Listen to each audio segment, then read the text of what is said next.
What's good, y'all? I just gotta do my little thing before I do my intro. How you doing, video watchers? You should stick to the end. I know it's gonna be like 2 hours, but like, come on! Anyway. Let me see it.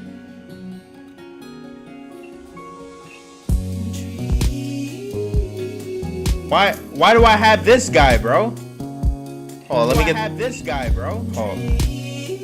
Yeah, daddy, who's gonna love you, babe? Oh, dream. Damn, I messed up. Oh. I hope nothing effed up. What's good, 100Ks? How you doing, 100Ks? It's gonna be your dream. My mic's what? No? I never seen this game before. What's good, Jacob? This is Dream Daddy Fridays. This is a game that the people like, that I introduced them. What? I heard my... Can I hear?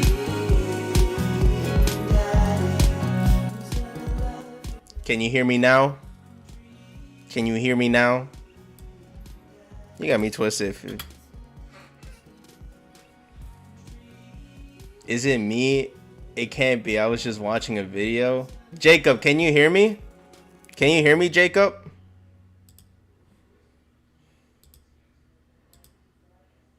Cause I'm gonna hold up.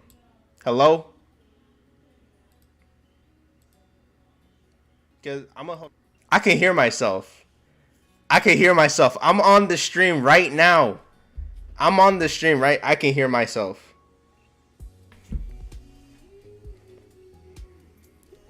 I can hear myself. I'm on my...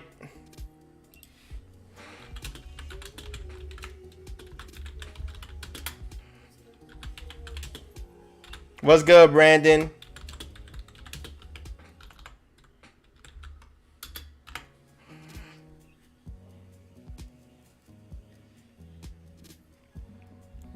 Good afternoon. Hold up. I want to see my thumbnail, though, because, like, it better not be, like... Yo, why is it this? It should not be this, bro. Hold up. My YouTube didn't even notify me. Good evening. What's good, Power Flash Screen? Hold on. I'm really trying to change my thumbnail right now, because, like... Oh, y'all should legally like the stream. What are y'all doing, bro? Let me just... Why is my thingy? Where's...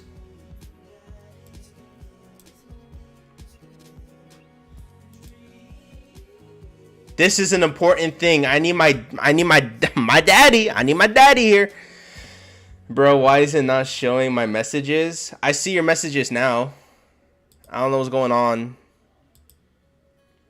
All right. I'm gonna just...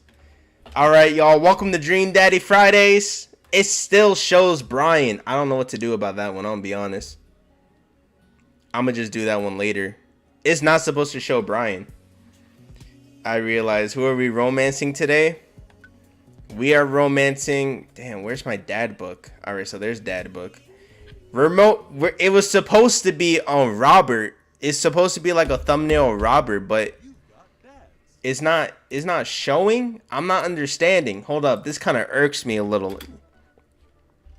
So we're doing Robert today. The dad of choice is Robert. I'm so confused, bro. Cause the thumbnail is everything. We already did Brian. It's supposed to be Rob. There we go. There we go. We got Robert there. All right. Cool. Now I could stream in peace. There's a lot of things we can do with dads over here, but I'm gonna just save that until, I don't know, we finish like a story or something. But today we're doing Robert. Oh, it's low. How's the volume? We're gonna get wasted tonight. Oh yeah. So, is the music good?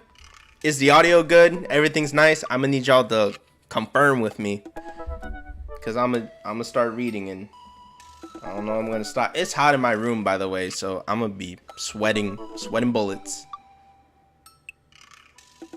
I just need confirm. Audio's nice. All right. So it's just 100Ks. Got you. Okay, I refresh. I can hear you. All right, got you. Fine. Where am I? Where I am. Okay. All right. Let's do Robert.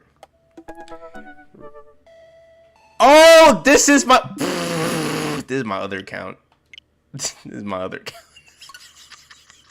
This is my other account. My bad. I did play this game 2 years ago. It was for a girl. Don't do anything for women.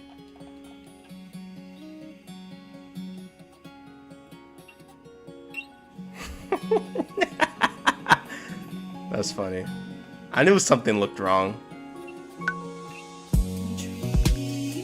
It's not blind. I barely remember this game if that counts. Welcome. You got dads. Oh, Lord have mercy. There we go.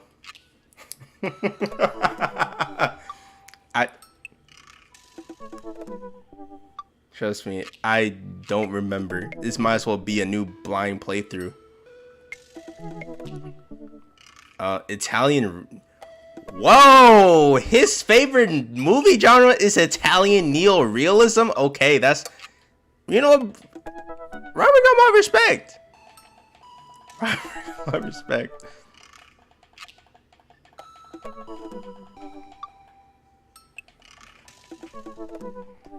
Oh, Lord. It's hot in here, bro. So, how are y'all doing?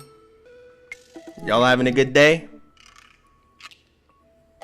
I'm having a swag. Well, hold up. I want to do something. Y'all gonna tell me? Y'all gonna tell me if the audio is booty or not? Give me a second, cause it's way too hot in here.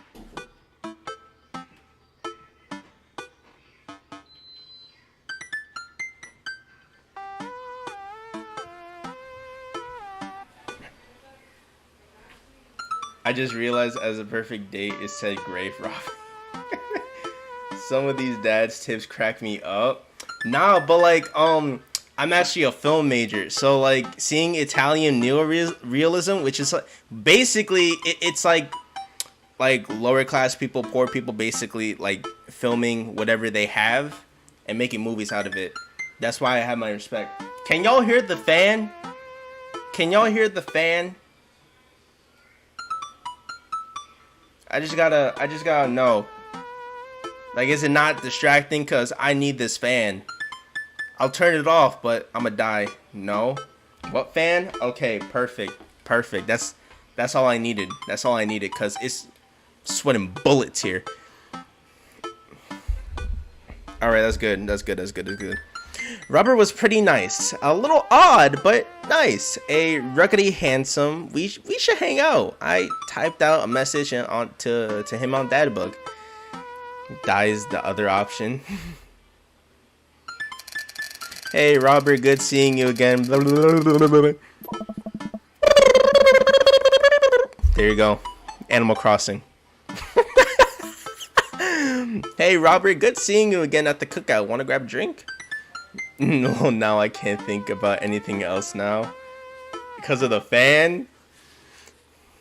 I sit there for a couple of minutes hoping he'll message me back. Hey, it says that he read my message. I anxiously wait for a response. Let's watch it. Well, is this choice important? Can I just like watch cat videos? I'm gonna just watch cat videos. Let me save, cause I don't even know, man. I start down a rabbit hole of cat videos and Robert quickly vanishes from my mind. I didn't realize how long I've been doing this. By the time I watched maybe my 30th cat video, Robert popped back into my mind. I jumped back over to Dadbug to see if he responded yet. Nothing. Well, guess the guy's busy. I might as well make the best out of my day. I get up, walk to the living room, then sit down and turn on the TV. Man, I guess let's watch the game show. Nah, actually, low key, let's watch some Gordon Ramsay. Oh, Meat Hell's on. Hell's Kitchen. Is it Hell's Kitchen? Kitchen Nightmare? It's Kitchen Nightmare. There's something with hell in it. It's a Gordon Ramsay show. I know that for sure. The title has hell in it, I think. You have 10 minutes. Okay, hold on. I got you with the Gordon Ramsay impression. Lag? Why lag? What? There's lag? There's lag? Is everything good, y'all? This is a bad day. Or is that just a you thing, Jacob? You know, I'm gonna just look on my phone.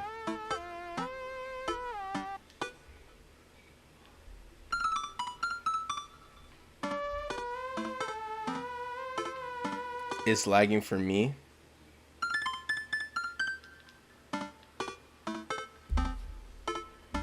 All right, I got my live stream on so I can check. You have 10 minutes to cook a 5-course meal that must include these ingredients: steak, lemon, migraine pie, paper clips, and a hammer. You are unable to finish the cooking, or if any of these ingredients are absent from the dish, we will release the wolves. Yo, yes, Kitchen Nightmare is so good. I love watching Gordon Ramsay screaming at idiots. Yo, it's such a pleasure. Like, I honestly cry if he like yelled at me. I don't. That's like a man you don't want to disappoint. Oh my god. I'm not kidding. I sound. I have like it's Irish thingy. Damn. Please help us. I lost several hours to whatever the hell that was. Sighing, I get up and walk around the house. My stomach grumbles. Time for lunch, huh? Well, I guess it's time for the old chef Santa Moon to cook a gourmet delicacy. Y'all didn't know I could say that. Delicacy? I know that. Ugh. I walk over to the refrigerator and open the door. Microwave some eggs? Make a sandwich? Make yourself a bacon, egg, and cheese, bro. This seems easy enough. Put some eggs in the microwave and set the timer. Oh god, I know I said I'd be fine with you trying a British accent, but wow, that was too much.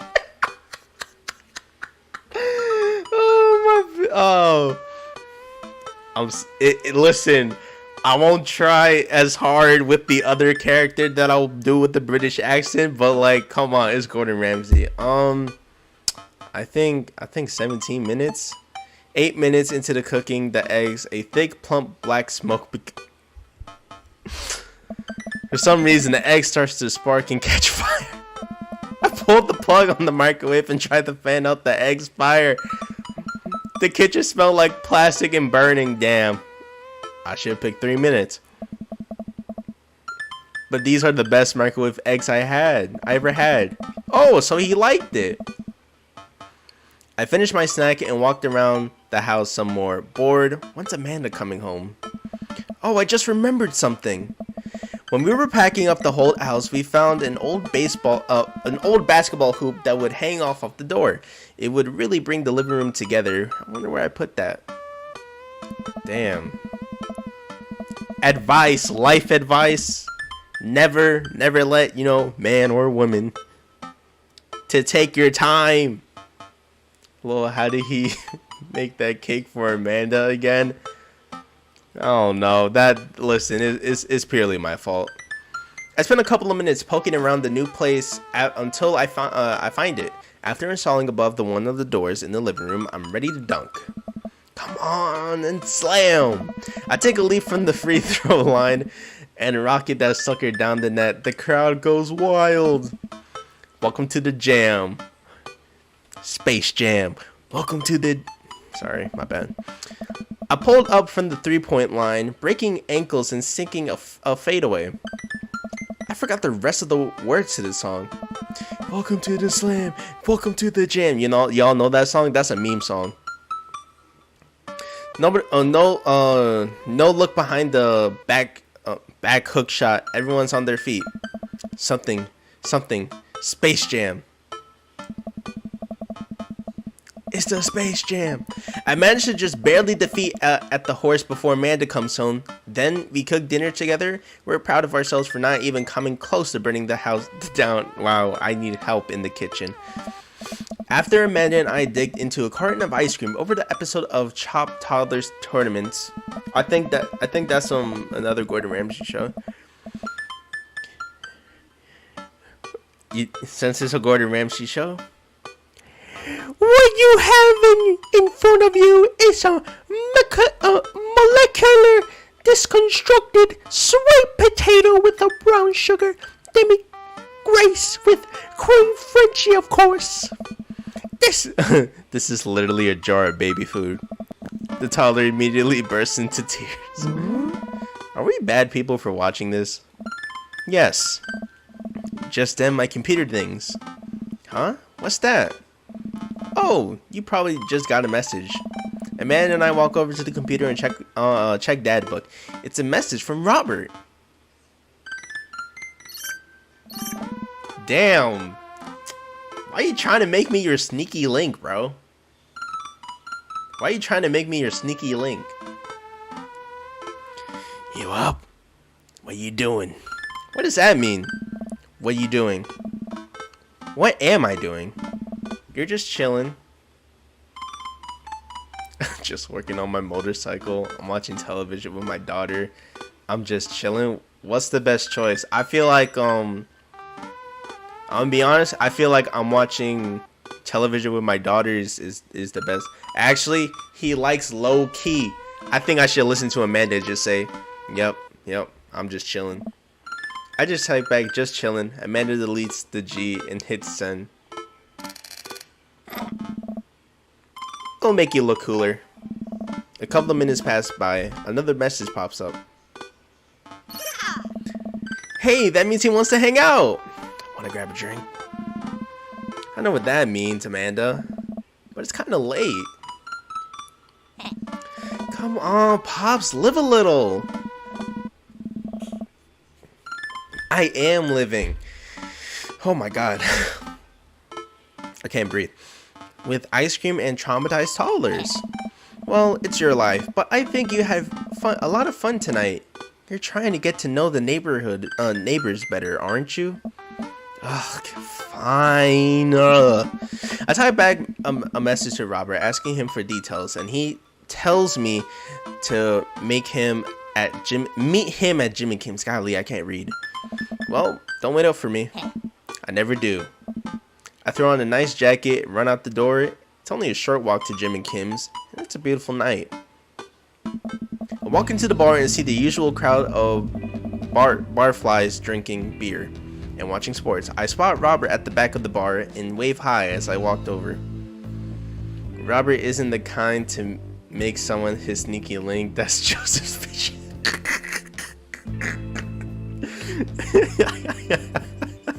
You really hate this man, Joseph. I forgot why. Well, I know you like your reasoning, but like why, like gameplay wise. Hey man, how's it going? Hey buddy. Ahoy there, Skipper. Robert and Mary are here. Uh-oh. I brought Mary along. Figured we needed a drinking buddy. Oh man, I was excited to get to know Robert a little. Now I have to deal with this weird Mary lady making passes at me. Come on. Don't look so scared, kiddo. We're just having a drink. Oh. Yeah, speaking of which, I think it's time for the first round. What are you having? I know straight up whiskey, bro. Can we just say it? I know straight up whiskey. A dad after my own heart, huh? Yep. Come on, bro. I know it's whiskey. Robert ordered 3 shots of whiskey and passes them. Why not beer, though? Anyway, not that I have drank alcohol.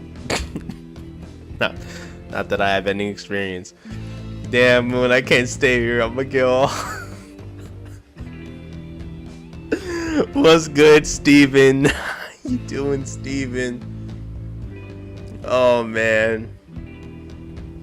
Robert ordered 3 shots of whiskey and passed them between us. Well, this wasn't how I expected my night to be going. Y'all ready? You ready for this, Steven? You ready for this? Here's to bad decisions and relaxed moral values, fellas. That's my female voice. Why am I proud of that? What have I gotten myself into? Thought you were married. We all knocked back the shots. I almost choked on my whiskey as it burns down my throat. Holy hell, that was a kick. I look over to Robert and Mary, who seem like old pros at this. Robert grabs his jacket and throws it on. Let's get marching. What? The night's young, Chief. Come on. We're bar hopping.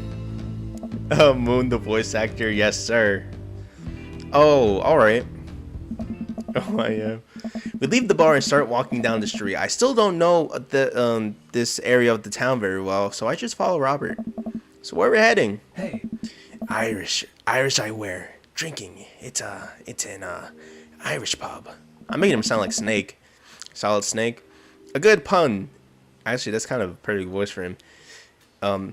A good pun is the whiskey to my heart. Psh, there you go. Dad puns. Ugh. Man. F you, bro.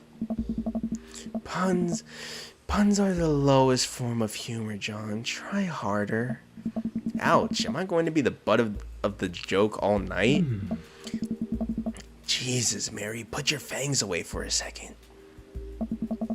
We walked into Irish eyewear drinking. The bar is pretty much the same as Jim and Kim's, except for the old-timey Irish memorabilia. There you go. I said it on the wall. Next round. What are you having? Do they make those fruity Irish? It's whiskey again. Actually, is it whiskey again? You sound like Shadow the Hedgehog. Do I? That's a compliment. I'm happy. I'm gonna need some guidance power. I think it's whiskey. Whiskey hasn't failed me yet. Yep. Let's do it. Robert orders three more glasses of whiskey, and we post up in the garnished green booth. Manny slides in and slides up next to Robert, which makes me breath a sigh of release. Let's sip this one. Why don't we? Suit yourself. Mary immediately downs her shot in one gulp and burps loudly. That'll put a hair in your chest. You truly are a paragon of grace and beauty. Mary grabs my drink and sips it. Hey, yeah, what? John, be a dear and get us another round. Will ya? I don't know how to process this evening at all. I get up and order another round of drinks from the bartender. As I head back, I see Mary and Robert having a lively conversation. Robert roars with laughter. I don't think I ever seen the man. I don't see the guy smile, let alone laugh. I take a seat across the booth from them, and I pass out the drinks. So Edith's kid snuck some pop brownies onto the table at the last bake sale, right? And I spot that little hemp sweatshirted gremlin in the act. So I go up to Edith with the baggie, and I'm about to tell her when all of a sudden she just freaks out at me. You're ruining the bake sale, she says. I should have been PTA president. Your roots are bad and blah, blah, blah. So what'd you do? I told her to have a brownie and that everything was gonna be fine.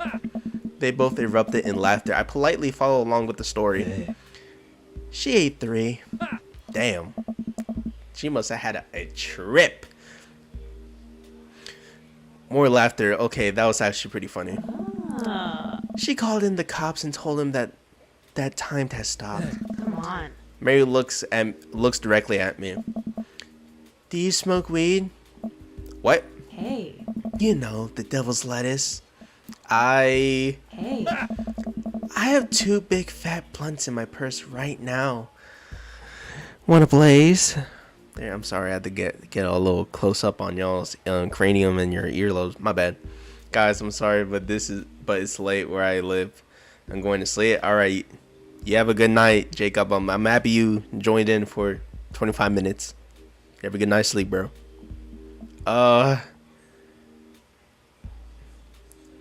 I'm a law-abiding citizen.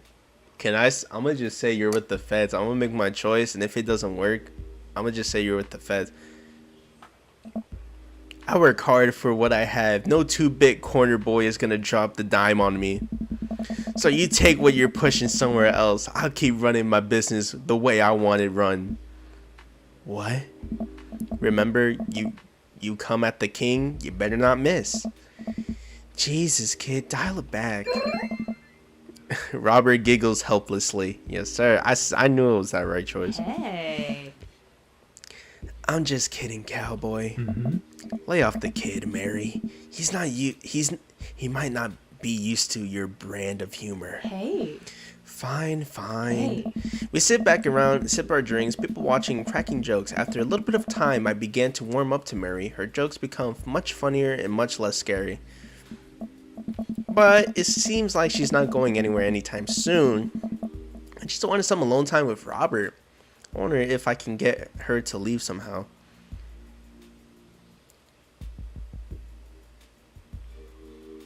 I'm not saying Joseph. I'm not saying you know, let me save this. I think is, yeah, next round.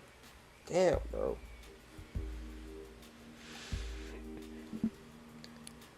You trying to ditch me, pal? No. Because if you're trying to ditch me, you could just tell me to scram. No, it's fine. John wants to be alone with his new best buddy, Robert. Read you loud and clear. The wingman breaks formation to pursue their prey. Now, if you fellas will excuse me, Mary needs to sink her teeth into an helpless boy. Damn! Stop making him sound like a victim. Golly. Go with God. Nice seeing you. One is bullcrap because Joseph don't care. I can't wait till we do Joseph just to see how you act, bro. Deuces, nerds. Mary gets up and swanters over to a young-looking guy at the bar. Oh. She grows on you. Does she, though? I feel like she's kind of... She kind of delights in making men suffer. Oh. Well, she does. But what about her and Joseph? What about them? You know, they're married, and she's definitely trying to get in my pants the other night, and I gestured to her across the bar where she's making Google eyes at a young guy from before. He looks like he's being held hostage. Oh, that's just a thing she does. She's harmless. Tell that to the boy she's hanging off of. Poor kid looks like he's seen war. Oh, I have his right voice and his laugh is cool. I'm almost daring you to go to Joseph for Joseph's bad ending just to see what an a-hole he is.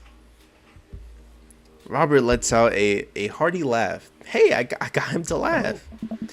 Oh man, you know, I pegged you for one of those straight lace types. Oh, don't worry, I got a pretty wild back. I got pretty wild back in my day. Still got a little wild in you. I have a child I need to care for. I think it's there's so much wild in me. I think it's 2. I'm gonna just click 2.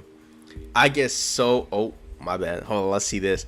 I get so wild. I got a whole safari in a really wild all the time.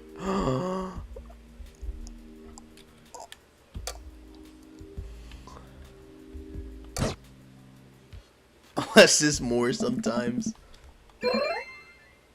Oh, now the music is gone. Damn, now the music is gone.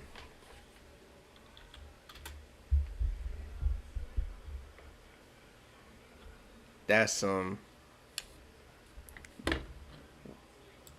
give me a second, y'all. I need the mood, bro. I need the music.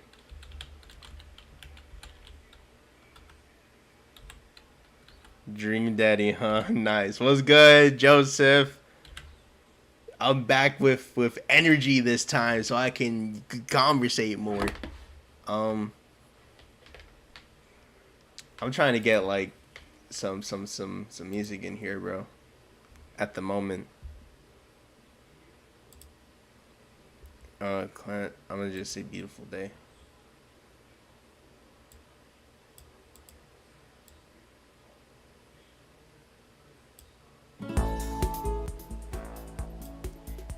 Ah, y'all like this? Robert orders a couple of more round of shots. I go, what am I getting myself into? Think you could? Is that a little loud? There you go. Think you could go for a shot for shot? There's only one way to look cool here. I grab the shot closest to me and down it. Robert looks impressed. He takes... Thank you, Night Queen, for subscribing and joining the moon base. If you were here, you know. He takes his shot and knocks it back. That's one. So... what do I even talk about? He's so cool, and he probably hates small talk. So how are things? Hey. I hate small talk. Okay. We're going to get plastered. That's so true, bro. Too many people, and this isn't necessarily you, but too many people think that they have to fill the dead air with noise. Personally, I think they're afraid of the silence, or afraid of what the other person's gonna think of the silence. Nice game last night. It was nice, bro. Yeah, I saw your comment. I meant to respond to you, but I kind of forgot. I'm gonna respond to it later, but yeah, I definitely like the rise. Now we're dealing with this game. If you want some unsolicited advice, just learn to be comfortable with silence. Nothing wrong with two people sitting in silence and drinking whiskey. That's so true, bro. I think that's so true. Honestly, it is okay not to talk to people. I always found it that like I always gotta talk to people and like you know like conversate with them, because like once you stop conversating, they just like kind of stop talking to you forever. But you know, like if they don't talk to you, they don't talk to you. If they talk to you, they talk to you. It's fine. Silence is kind of cool. Oh, all right. Robert and I sit in silence drinking and drink whiskey. I take in the rest of the bar. Patrons laughing, playing darts, spilling beer, Mary giving a hard sell to that young man. The young man pretending he got a phone call on one of his friends. Maybe silence is nice sometimes. So, you ever kill a man? I choked on my drink. Excuse me? You know, watch the life drain from their eyes. It's not just life, you know. It's hope and dreams draining away every memory experience they ever had. Gone. Chaos. Control. I only said that because you said I sounded like Shadow. No. Great. Me neither. Robert knocks back his shot and motions for me to do the same. I reciprocate. I'm just messing with you. Relax. I laugh nervously. Oh. Or am I? I laugh nervously again. We sip more whiskey and people watch some more. Mary has her sights set on another man after the other one excuses himself to the bathroom, and I assume crawled out of the window. Good thing I got to this stream. Thank you, sir. He's such a tease. He low-key fun. Gosh, this whiskey's hitting me hard. You betcha. Robert gets up out of the booth, shouldering his jacket. Let's roll. Oh. Sorry, whiskey Inside voices. Let's roll. Wait, what happened to Mary? Brother, Mary's gonna be just fine. I look over at Mary, who is lying on the bar in front of some poor sap. She's singing happy birthday to him while he insists it's not his birthday. So that way I know you're talking to me in the comments.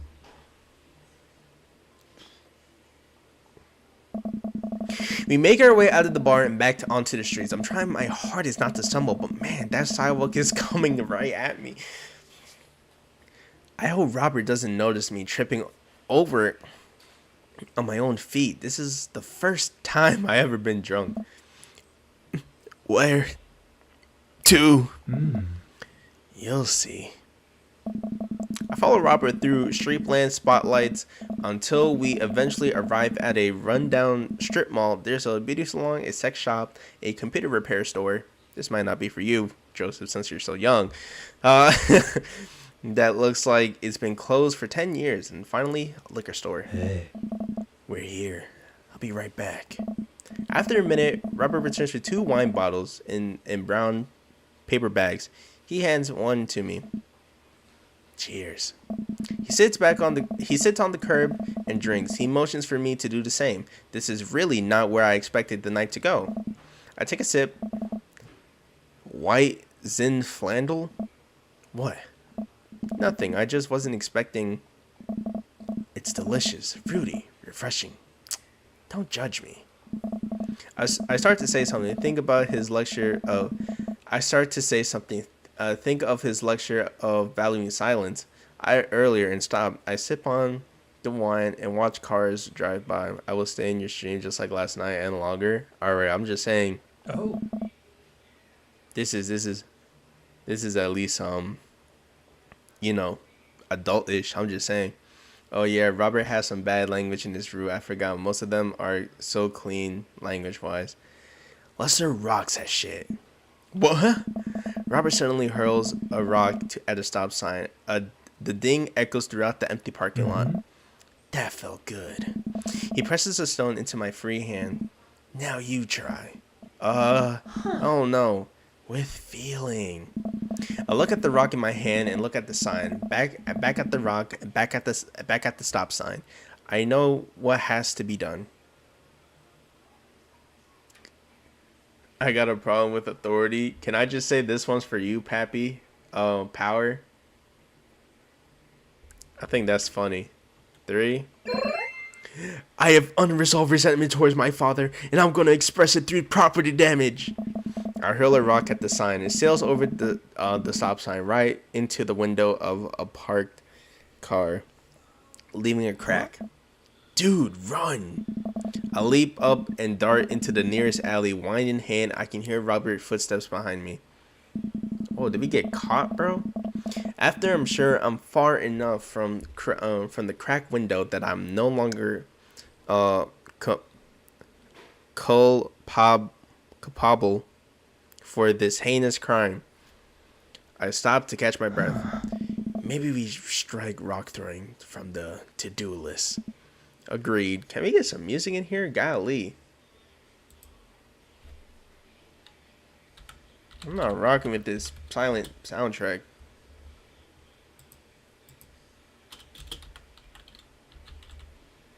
What is going on, bro?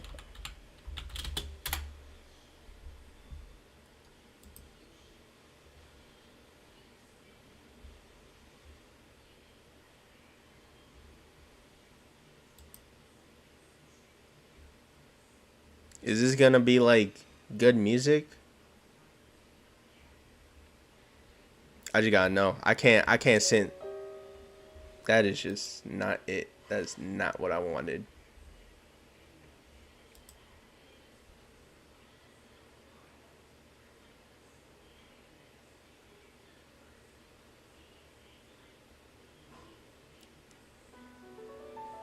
That is just.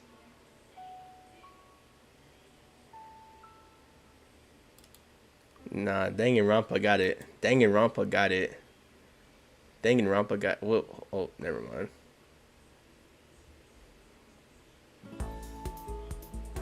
Tick, tick, tick, tick, tick.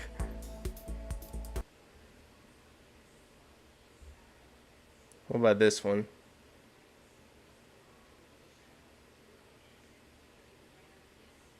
I'm sorry. There we go. Can y'all just give me the loop? Thank you. There we go.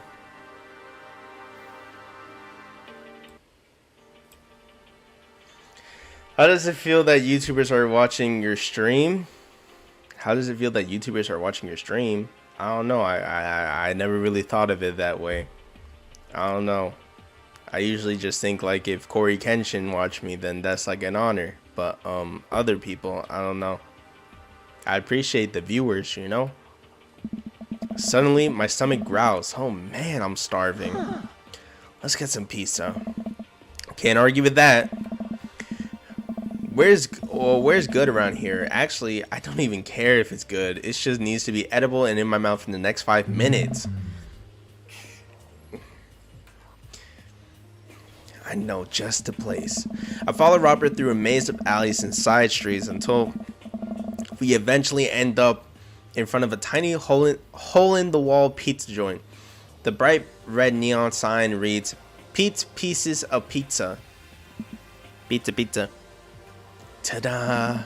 I can see a few exhausted looking workers behind the counter tossing dough and pulling piping hot pieces right off the oven. My stomach rumbles again. We go up to the counter and get ready to order. Can I get 2 slices of Hawaiian pizza? Oh wait, you're cool with pineapple on your pizza, right? I guess. I'm gonna just save. We wait for a few minutes for our pizza to come out of the oven. I'm practically drooling at the smell. The cashier hands us each a giant slice of a paper plate. Dang, there's a very long dream, daddy, if you know what I mean. I don't know what you mean. Dang, there's a very long dream, daddy, if you know what I mean. I do not know the context. I'm sorry. I'm sorry if I messed up your joke, but I don't get it. Plate so saturated with grease that I'm worried that it will fall apart. We take our pieces outside and wander through the alleyways as we eat. I take a bite. It's absolutely delicious. Pineapple is surely the best on pizza, best pizza topping. You said it. Man, I feel way better now. You and me both. We hear noises coming out of a slightly ajar door in the alleyway. Robert looks at me excitedly. Got more any of that wild in ya? I love my daughter and I should go home to make sure she's alright. That's such a dad, bro. I remember the pizza at high school. There was no saw and it was like 90% cheese. My school pizza for high school at least was just trash.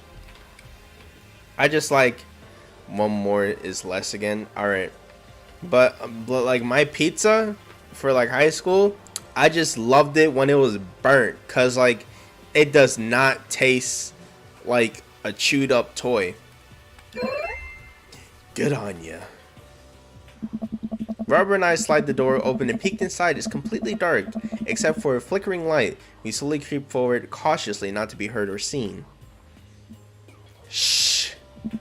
Don't shush me so loud. Shh. We come at the end of the hall, finding ourselves in front of a movie screen. Oh, this suddenly makes sense. Did we really just sneak into a movie theater like a couple of teenagers? No talking during the movie. Okay, so we got music. We got music back. It's okay, but I meant there was a weird sometimes that they're weird sometimes on their conversations. It's just adults talking. No talking during the movie. We look into the audience and are surprised to find that it's almost completely empty, saving a few teenagers in the front. They look annoyed when they notice us. Robert starts to make his way to the very back of the theater. I followed him and we settled in with our wines and I try to make sense of the movie. It's a romantic comedy, I think. A young man is frantically trying to get through New York to find his love that he finally realizes he's in love with. Kiss already! There's nobody to kiss yet. You want him to kiss the taxi driver? Hell yeah. The kids down the way notice us heckling. One of them speaks up. Hey man, can you keep it down? Oh damn, it's Ernest Hemingway, Hugo's kid. Ernest, hey Ernest, I know you, it's me, your neighbor, hi. Ernest turns back around embarrassed. I turned back to Robert. He kissed anyone yet? It turns out that yes, he did kiss someone. He made it his way out of the tiny island near New York to profess his love for the woman who was some reason he knew was to be there. She tells him that they hit the jackpot. He said that they had, but I think was some subtext I'm missing here. I just watched What's Your Number? It's 30, but do you think it qualifies as a rom-com? I do not know that movie, bro. What's Your Number? Is that a Netflix original? Sounds like it, I'm gonna be honest. Never watched that movie. If it's funny and that kid looks like Miles Morales,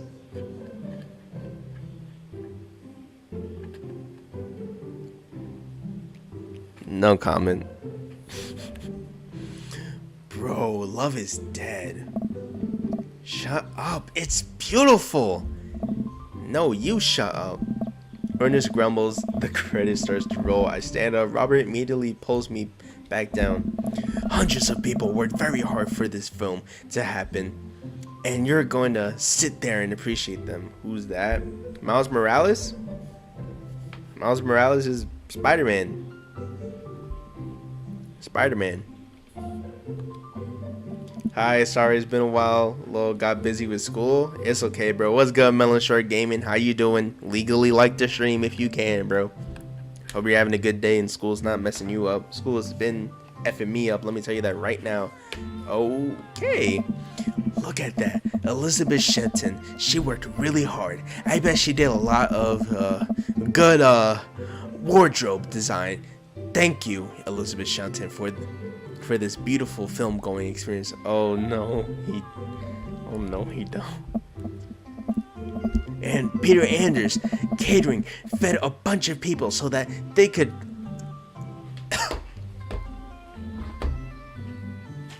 You got me twisted. I think I'm gonna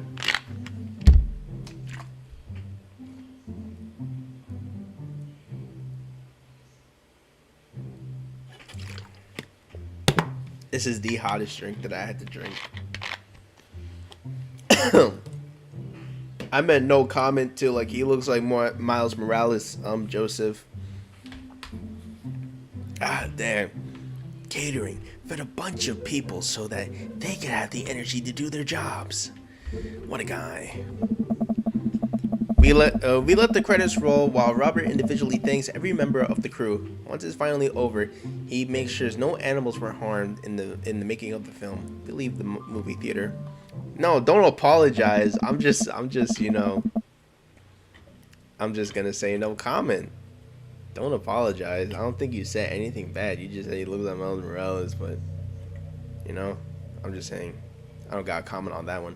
We stumble into the theater parking lot, polishing off the rest of our wine. Hey, assholes.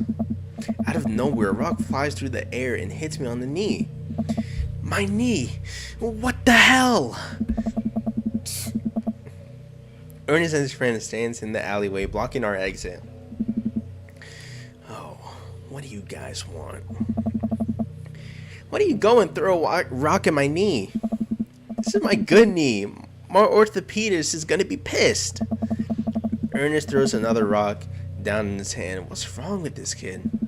You ruined my movie theater, my theater going experience. Now you have to pay. Oh, well, I don't have any cash on me right now. Like, movies got really expensive. Hugo has got a thug son. He tries to be. Ernest hugs another rock at my knee. I'm able to jump out of the way, but I didn't properly stretch before physical activity, and I'm probably gonna feel sore in the morning. We ruined it for you? That movie was pretty crappy in the first place. Hey, you take that back. That was a beautiful love story with genuine acting. You call that good acting? What classic mainstream slop have you been served for your entire life? What? Whoa. Have you ever seen Michael Paul, A Matter of Life and Death, 1946? Easily the toughest 5 minutes of love you'll ever witness.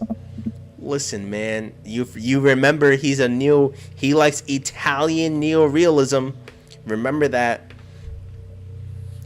Listen, man. No, you listen. That popcorn ass drivel that mass media is shoving down your throat will only make you dumber and sadder. You of all people should strive for higher standards in the art you consume.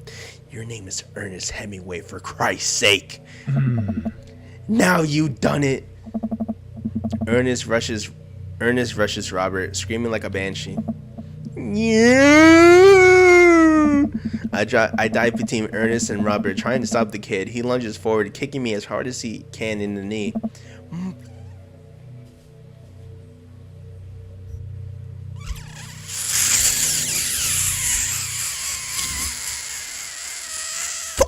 My knee!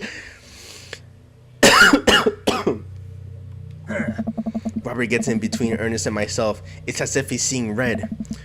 Fucking my fucking knee. Excuse me? Alright, buddy. Talk like a punk, you get hit like a punk. Robert squares up in a boxer stance. Queensbury rules, 3-minute round with 1 minute rest in between. No low blows, fish hooks, J grabs, high blows. What? And don't even think about pulling an illegal turnstile. That's an automatic deduction on 3 points. Excuse me? You'll have to designate a second if you're unable to fulfill your role as a main duelist. One of your friends over there looks like he has enough youthful vivacity to handle. Hey man, I don't want to get dragged into this. That movie sucked. It's too late. You two are bloodbound. If he dies, you die. What? Sorry. I don't make the rules. Talk to Queensbury. Well, we're just gonna go. Ernest and his friends warily back away. Robert calls for them. The Queensbury Association will hear about this and consume better content.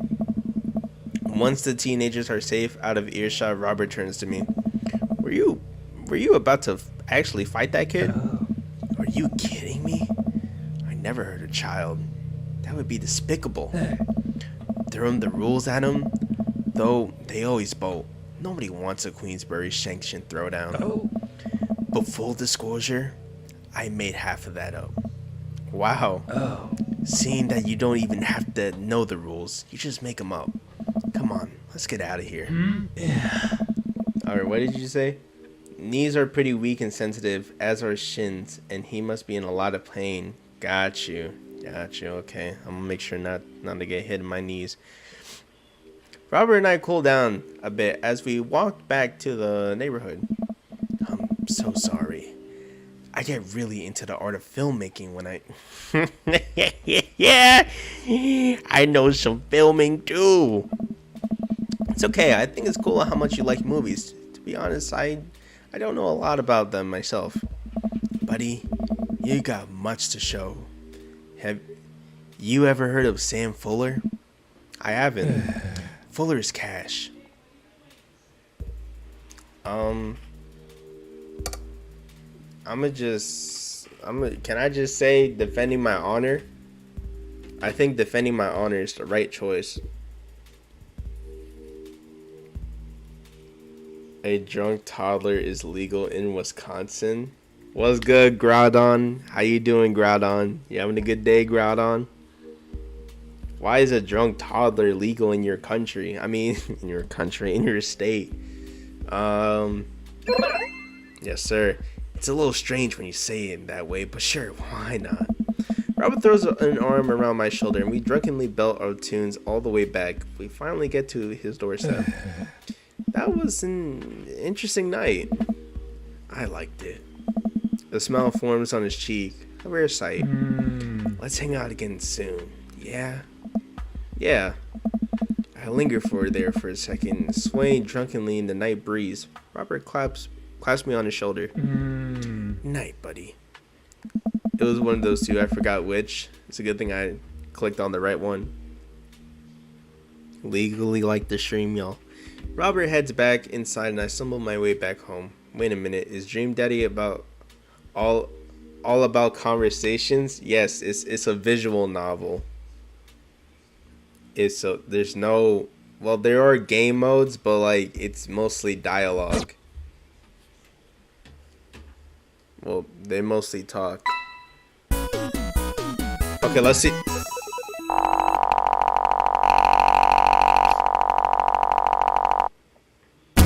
I'm lost in your oceanic eyes. I'm lost in your oceanic eyes. I can do the voice. I'm lost in your oceanic eyes. There you go. Y'all like that?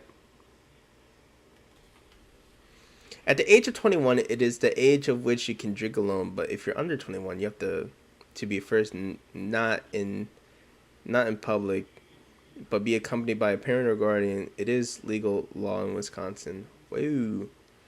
Hence the fact that a drunk toddler is legal. Okay, nice impression. Thank you. Welcome. You've got dads. Is there a new one? Okay, so what are your turn-ons? Don't talk to me. Okay, let's actually see this. Robert Smalls. When the internet gains sentience and decides to break the war, destroy us, all you know, it'll use this information against us. Here in the UK, you can drink when you're 18. I was a drunk toddler once. Golly, bro. I only remember having fruity drinks. Not that with a legal guardian, because I am from Wisconsin, and that is the law there. Wait, you can pick dads? Yes, these are the dads. So you got Craig, Matt, Brian, Robert, Joseph, Hugo, and Damien. We already did Brian, so we're doing Robert now. I'm gonna just, on a Friday night, you're most likely to make a deal in an alleyway, have it go badly. Who's the cop? Was it, I can't say that, Jai Como? I chose Gaia Como, whatever that says. If you have one thing, a gun, okay. What are your turn-ons? Don't talk to me. What do you want to be when you grow up? Grifter. What is your favorite movie genre? Italian neorealism. What is your idea? Grave robbing. What do you ever leave home without? At least 4 knives. Golly, bro.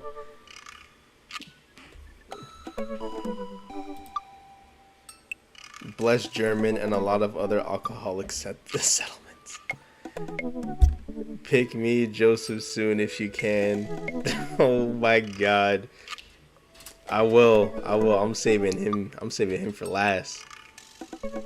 We gotta, cause I definitely want to see what Power Flat Screen Universe is gonna like flip out on him. I spent a lot of time thinking about you ever really look into a rabbit animal? Okay, let's just, you'll be disappointed, the gamer.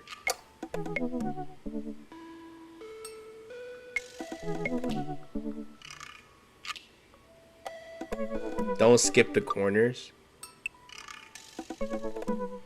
If this guy looks like he's out of the book, The Outsiders. Is that a comic? Okay. I had a lot of fun with Robert with the last time we hung out. I'm beginning to wonder if he's dodging me. I tried messaging him a few times, and Dadbook says he never even read them. Haven't even seen him come out of his house, actually. I decided to send him one last message, figuring that this will produce the same result. Hey man, I don't know where you've been, but good thing I'm watching this and that you have a fan that is named Joseph. Hey man, don't know where you've been, but we should grab a drink soon. I'll walk away from the computer because at this point, I know he's not messaging me back anytime soon. Your expectations will drop to the floor. That's hilarious. I'm linger in the kitchen and I'm all caught up with work. The house is relatively clean and maybe I should do something nice for Amanda. I'll bake her her favorite pie.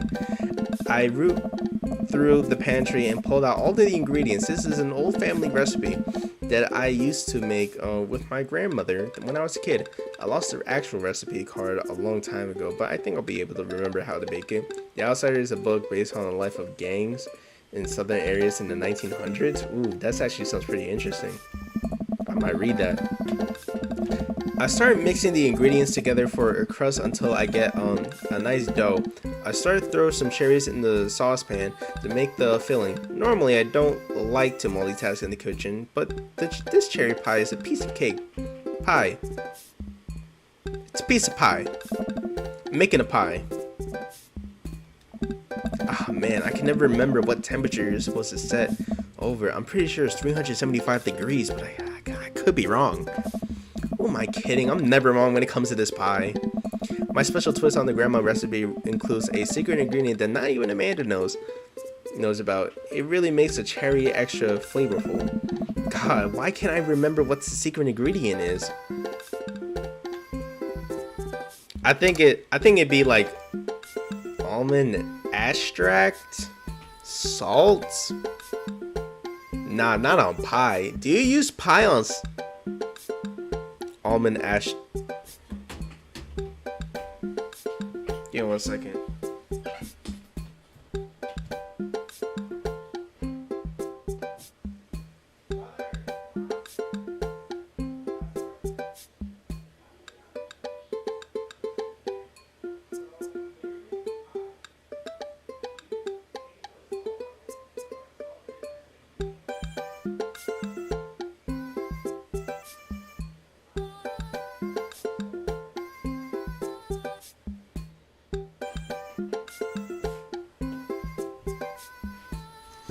What's good, Monster Jam fan? So, gotta go for a minute, Moon. All right, I just asked, had to ask, Mama Moon, can I add salt as an ingredient? Indeed, you can, but I heard you said almond extract anyway. Oh, it's almond extract. Extract. Can I please be mod? No, sir. Oops, I accidentally poured a little too much, way too much in. I'm sure it's fine. Did I save? Okay. Oop. I finally get the pie in the oven. How long am I supposed to leave it in there? 50 minutes? I'll just wing it. Amanda's going to be so excited. This kid loves a good pie.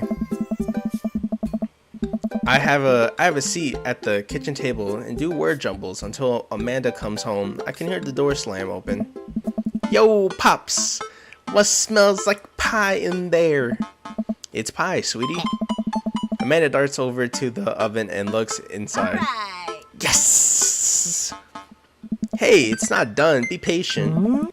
What's your angle here? What? Pies are objectively based confection. What are you trying to get out of me? I'm gonna just say, actually, I mean, you can add salt to things like biscuits, but if you bake things, you go lightly if you do add anything. I'm not a chef, so, you know, I had to ask. I'm leading a double life. Amanda, I have hold on, let's see this. I have some terrible news for you. I'm actually a pro skater, skateboarder, an aspiring astronaut, a bank robber. The life is calling back. I must go. One last job. You know how it is. That pie was the only way I knew how to tell you. Well, I appreciate the years we spent together, but a trade-up is a trade-up. Remember me when you're kicking your feet up in Ibiza. It's fine. It doesn't really matter. Thanks for all the pie. We share a curled, handshake. I wait for a few minutes before taking the pie out of the oven. I set it on a rack to cool and guard it so Amanda doesn't dig in before it's ready. Huh? What? Does it look kind of weird to you? Oh, that's just me taking artistic license on what cherry pie means to me emotionally. I'm just saying this because, you know, seems like you might have baked this pie incorrectly. You're currently, right now, trying to pass it off as a good thing. It's art, sweetie. Was it art when you accidentally bake a whole uncracked egg into as the center of my 12th birthday cake? Well, was it art when you tried to make the brownies and accidentally created a chlorine gas? Well, that's a bit of an exaggeration. Was it art when you just eat the pie, Panda? I cut us a few slices and we sit down, cherry filling oozing out of the sides and the buttery crust glistening. I watch as Amanda takes a bite. Ugh. What's wrong, sweetie? It's not good? Amanda winces and fans her mouth. No, I just burned the heck out of the roof of my mouth. This pie is amazing. Sorry for doubting you. I asked again, how did he make that cake for Amanda last time with no problems, right? But we can't make pie or cook an egg. I'm actually really proud of you for making a pie without burning that new house down. Got a few dad tricks up my sleeve. Maybe the feathers aren't bumbling as stupid as the media makes us out to be. Maybe we as a society should have a little more respect for fathers as a whole. Dad, your sleeve is on fire. I run to the sink and put it out. Pride will be my undoing.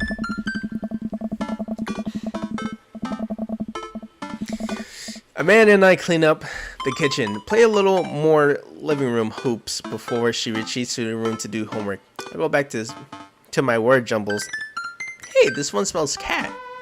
The rest of the evening tickles by. We eat dinner. I help Amanda out. Help Amanda with one of her scholarship applications, and we both start getting ready to go for bed. I decided to check the dad book one last time before I climb into bed. Still nothing from Robert, huh? Hope he's okay. I turn off the light and lie down. Hey, John. Hey, John. Hey, I'm outside. Come outside. What is this? I was on the verge of falling asleep. I just climb out of bed and try to identify the source of my dinging. My computer screen illuminates the dark room. I walk over to it, ready to turn it off, when I notice what's happening on the screen. Don't make me honk. I will honk. Get out here. I look out the window, and sure enough, there's Robert lining up against a pickup truck in my driveway. Yo, you got me twisted. You got me twisted if it's late at night and you want me to hang out with you? No, sir. It never gonna happen. Like, I'm about to fall asleep too? No, sir.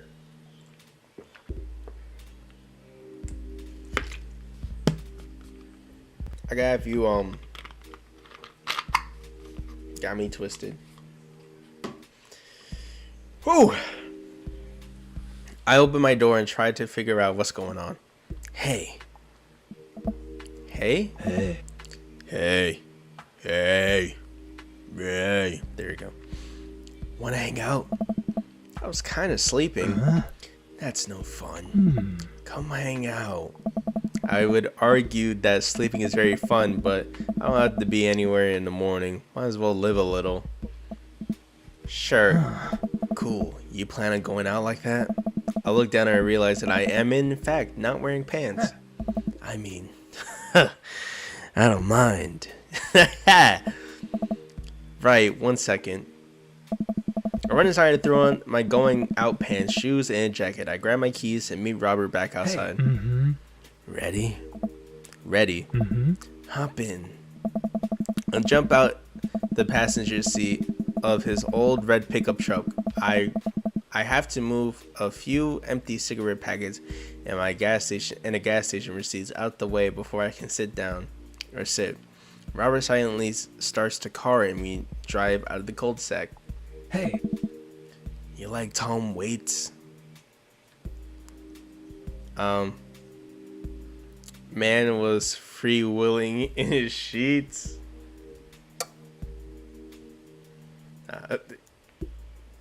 Yeah. 3. Hoist that rag, baby. Before I can answer, Robert turns up the radio. Yep, that's Tom Waits, alright. He lights up a cigarette and cracks the window. We drive together in silence. So, where are we going? Robert doesn't respond. Robert? Oh, I heard you. Still doesn't answer my question. I look out the window and notice that Robert is taking us to the highway. I told him my thumbs. Well, whatever. I got myself into it. It looks like I'm in it for the night. I settled into my seat. I watched the streetlights pass by. I glanced over to Robert, who's driving intently. He looks tired, as he always does. But there's something a bit more. There's that I can't place. Say nothing. I remember what Robert said about hating small talk, that I decided to keep my mouth shut. He noticed me staring. Stop looking so nervous. I'm not nervous. I'm a little nervous. Oh. Just hang on, we're almost there. Almost where? I have no idea where we are. I think we're moving at the slight incline, but I'm not sure. We eventually come at a stop. Robert gets out of his car and I sit for a second, unsure if he wants me to get out too. What are you waiting for? I hastily exit the car. Robert sits on the bed of his truck and I pats the space next to him. Oh, would you look at that? That's beautiful artwork. I sit down and take in the view. We're on a hill overlooking the city skyline against the bay. The cool night air rustles some trees. Damn, my reading must be like golly to y'all's ears. Damn. There should be a minigame. I mean, yeah, I would assume so. There, us lights blink in the distance. Off to the side, I can see the entrance to a dense forest. Man, it's all gorgeous. This is where I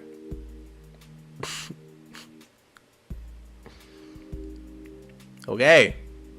Interesting. What? I'm kidding. What's wrong with you? This is my little spot where I come to think. It's nice. You can see the whole city from here. Really gives you some perspective. Robert reaches behind him and pulls something out of his jacket. I glint in the moonlight and I suddenly realize what it is. Oh shit, that's a knife? Oh. Please don't stab me. Robert reaches into his pocket and pulls out a small piece of wood. Please don't stab me with that either. Oh. Robert takes a knife to the piece of wood and starts carving at it. Oh. I breathe a very subtle sigh of relief as Robert looks at me sideways. Did you think I was gonna stab you just now? What? No. Hate to break it to you, but I did, in fact, bring you out here to harvest your organs. Should I just play along? Don't make me cut you. Should I just laugh or play along? Play along? Well, yeah, well, you'd think you caught me in a trap, but I knew. For years, I've been putting the most vile junk food in my body in preparations for this day. Come at me, friend, and reap what you will. 2 steps ahead of you at all times. That's how desperate I operate. Nothing gets past you, huh? Robert reaches into his pocket and pulls out a folding knife that he opens and hands to me. I'm gonna warn you, the last guy I had a knife fight with lost 3 fingers because he didn't know the 8 basic rules of knife fighting. You're familiar, correct? I honestly can't tell when you're kidding.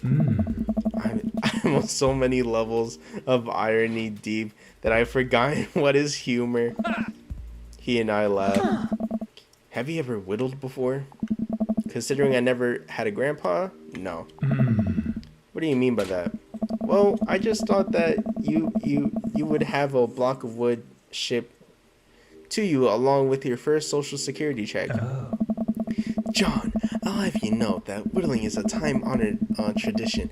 Everyone, both young and old, that you're dismissing before it could be even what I can't even read. It speaks volumes about your character.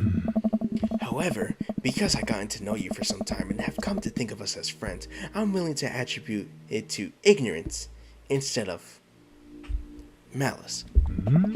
What I'm trying to say is, go get that stick. Robert motions to a good-looking stick on the ground, perfect for the potential whittling. I pick it up. The most important thing to remember while whittling is to cut with the grain, not against it. If you cut against the grain, the wood is going to splinter. Isn't that the most important safety thing? Safety? No. Getting hurt comes with the territory. Look at my damn hands. I look at his hands. They are calloused and covered in little white scars. They are very nice hands. Oh. You can't make a steak omelet without breaking a few eggs. Oh, we're actually doing a mini game now. Knife that wood. Knife that wood. Okay.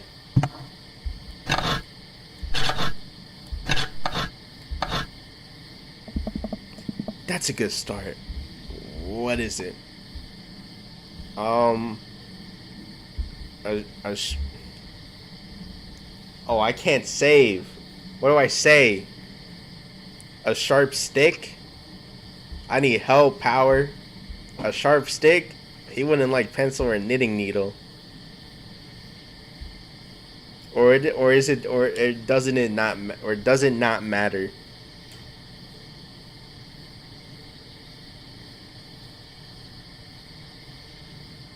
What is this, bro? Oh, I know what this is. I need confirmation. These choices don't matter, just have fun with it. Alright, it's a sharp stick. Careful, don't poke yourself with that. You made a sharp stick. Okay.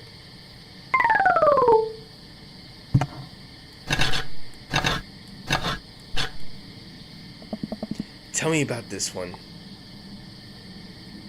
It's a flatworm. I'ma just say tongue depressor. I should put that in my first aid kit. Never know when you might need one. You made a tongue depressor. I did not know that's the actual like term for that.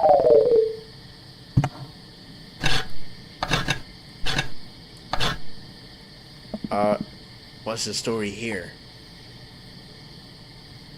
Something to make me look tough. It's working. I think you could take me on in a fight, probably. Tough guy accessory. Alright, what's next? We made an... what's this? The Ouija board Palucci? Now, all you need to do is carve up a board and we're set. Also, maybe carve a ghost. Ouija board Palucci. Paluchet. How many woods, bro?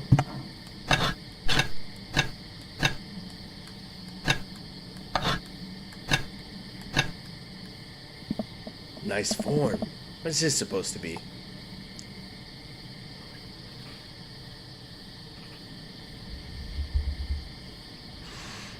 It's you, good sir.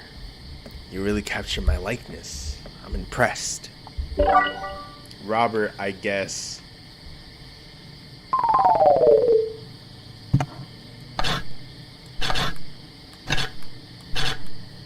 Did we really... Interesting. What do we have here? Chopstick ambidextrous. It's a stick. Chopstick ambidextrous. Oh wow, this is a big piece of wood. I wish I could be ambidextrous, right, with both hands. It'd be kind of cool. If you keep this up, you'll be a whittling pro in no time. New friend. Hey, beautiful. I'm happy for you. New friend. That's funny. Damn.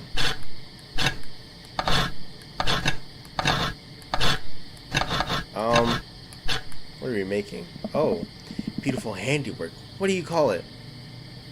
I love making friends. So Horsington the Brave. A brave and noble name for a brave and noble creature. Beautiful gift for Amanda. Yes, sir. Sir. Oh God, I can't speak. Sir Horsington the Brave. Give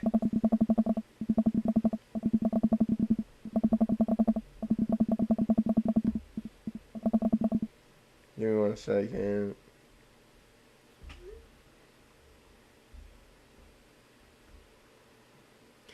Robert and I sit in silence for a while, carving our pieces of wood. I think I'm getting the hang of this. It's actually kind of relaxing. I glance over to see what Robert is working on. He's carving a smaller wooden knife. Yuck! While I'm distracted, the knife slices my thumb, blood gushing all over my little wooden carving. Do you... What? Whittle the future too?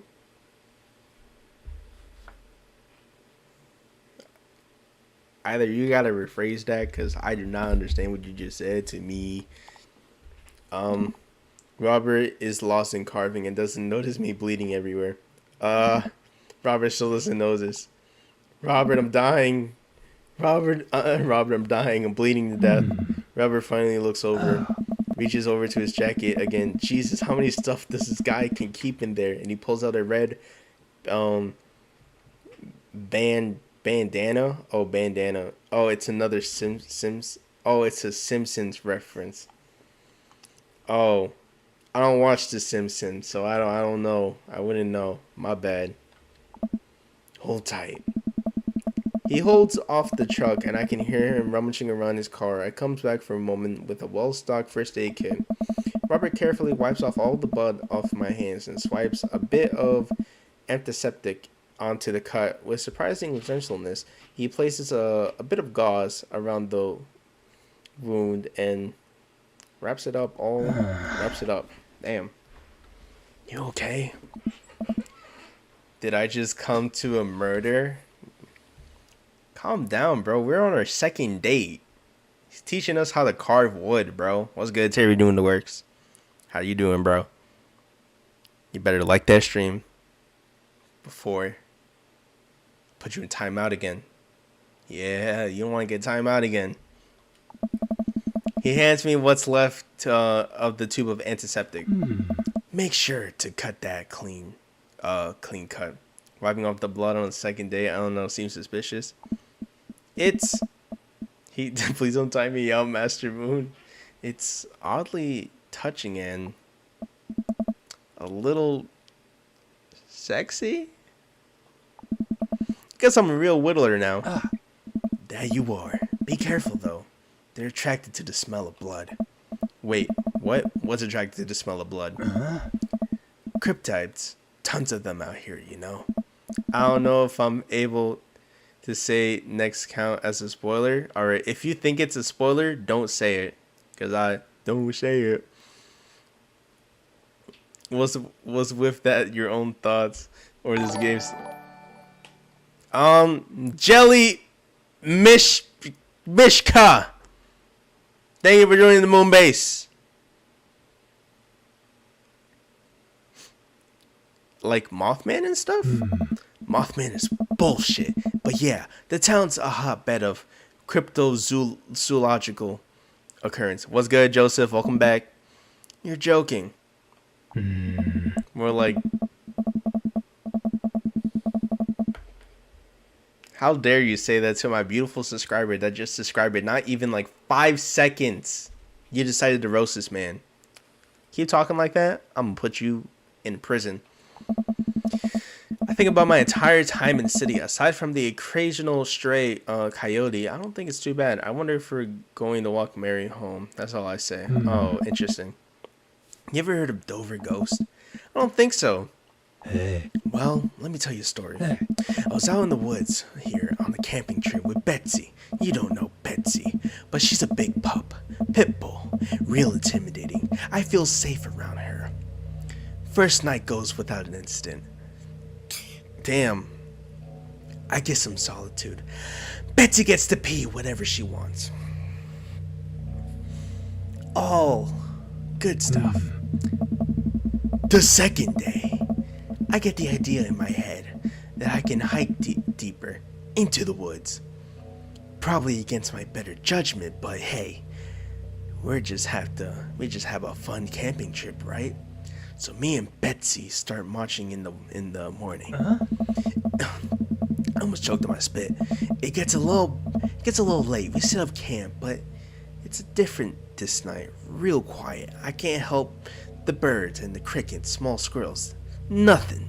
Dead silence. Then it happened. I heard the most unholy growl I've ever heard in my life, right outside my tent. Me and Betsy, we go to investigate. We look around, clearing, nobody's there. But there's this feeling, not sure if I can describe it, but I know something is watching us. Betsy, though, she's scared. Never seen her like that, but when she's scared, I know that I should be too. Then I see it in the distance.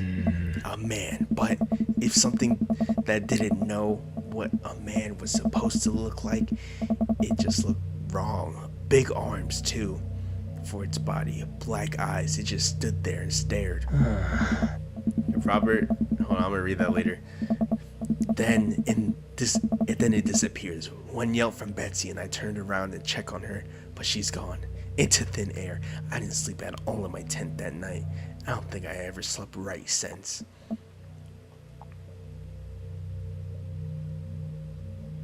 You're lying. I think you're Robert embellishing the truth too much. But it's funny. I'ma just say you're lying. Okay, you're full of shit. You think I'm lying? Robert pulls out his wallet and shows me a picture of a beautiful pit bull. Tell that to Betsy. They said if you listen closely on quiet nights just like tonight, you can hear the howl of the Dover ghost. A howl resonates through the woods. It doesn't sound like a regular howl. It's so guttural. You didn't know I could say that word, guttural. Even from far away, something about it just makes my skin crawl. Really? Okay, Robert, real funny. I turned to look at Robert. He's white as a sheet. You're messing with me, right? I was messing with you up until literally just now. I totally made that camping story up. I strained my eyes to scan the forest line, trying to see where the howl originated from. Off in the distance, I can see it. It's so far, I barely can make the shape out. It looks human, but it's dragging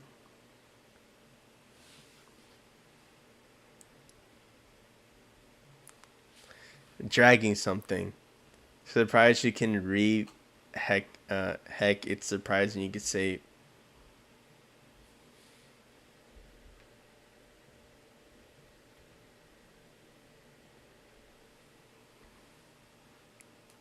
Got me twisted with that disrespect. You got me twisted. What game are you playing tomorrow? Pikmin. Do you see it? We should go. Huh? Robert and I slowly backed away and get into the truck. He turns off his headlight, and we make a slow crawl away back onto the road. I am too scared to look back. What was that? Whoa. The Dover ghost, I guess. I chuckle nervously. This time he doesn't seem like he's messing with me. Or maybe someone illegally dumping garbage on the wildlife preserve. Yeah, that's the story we'll tell ourselves. Really? We sit in silence for a little while longer. The fear of whatever that was slowly subsiding as we get closer to the city. Well, when are you going to start the stream? For Pikmin? This 7, same time. If you join the Moon Discord server, you'll know like when I stream and you know what I do there. It's where everybody's at. Hey. Thanks for coming out. That was fun.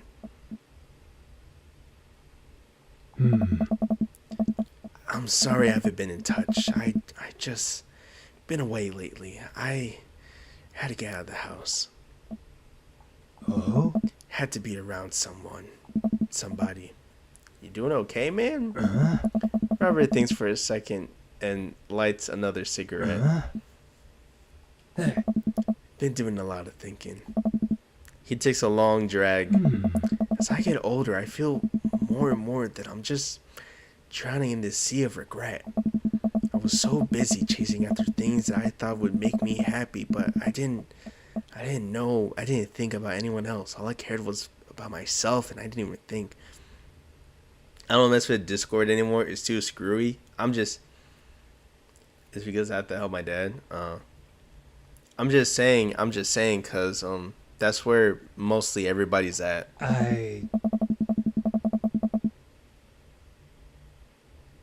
Robert stops. I wait for him to finish his thought before he starts staring at the road. Maybe I'm just built like this. Or maybe I just do it to myself. It's my own choice that I'm unhappy as I am. I try to think of something I remember all the times in my life when I was sad. There are a great many of them, but there's always a light at the end of the tunnel. Something I held on to that kept me going. There's something so resigned about the way Robert's talking.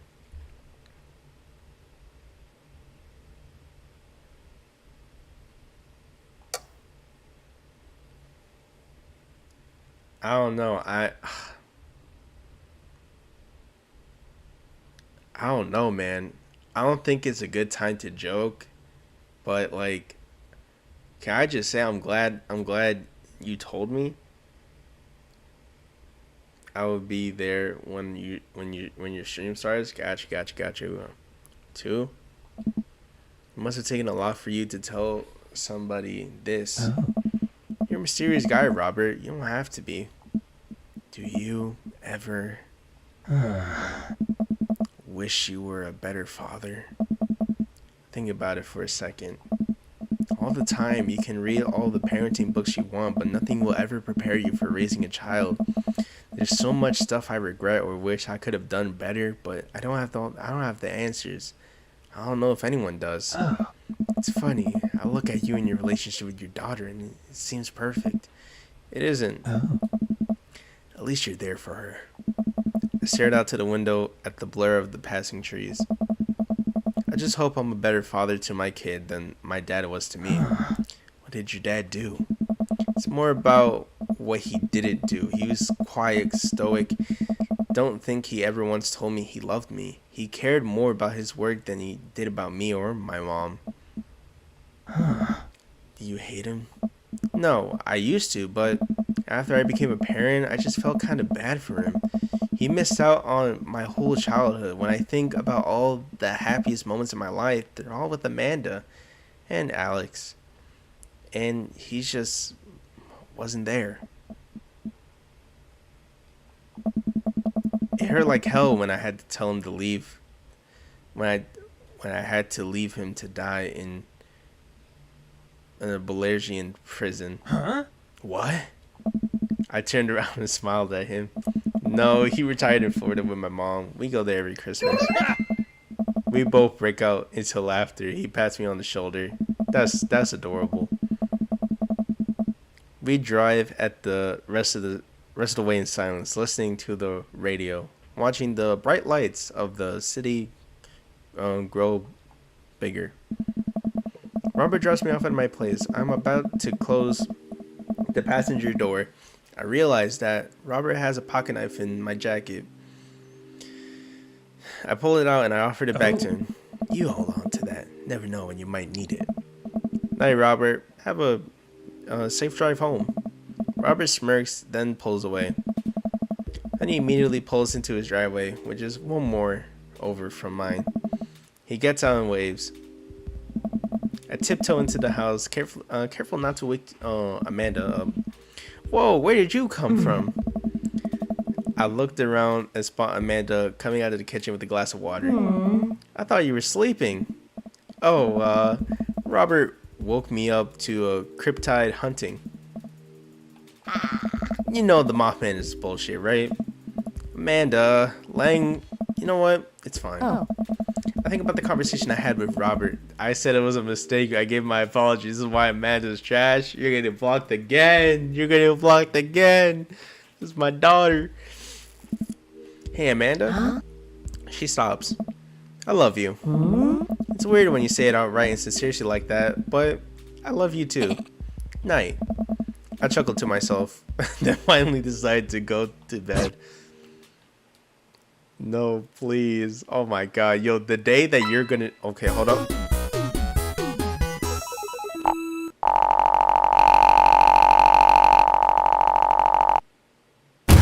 I may be bad, but you made me glad.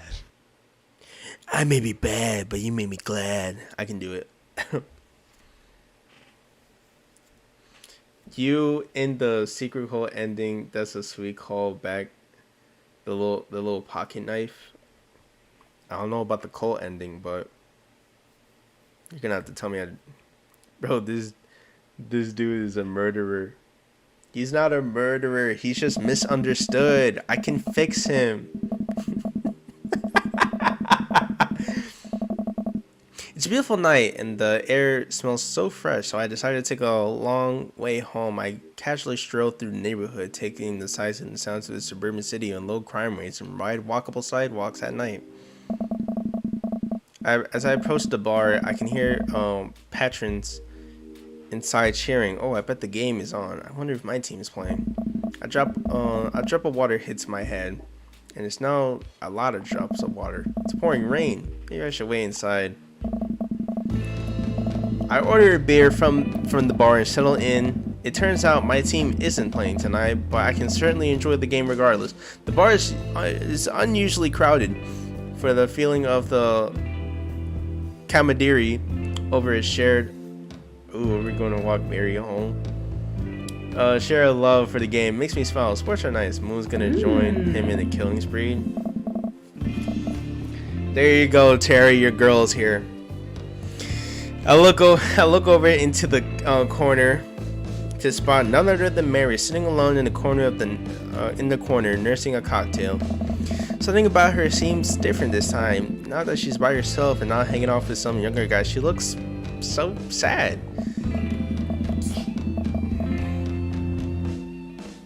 Oh my god. She looks up, half-heartedly raises her glass to me before she started into the middle distance.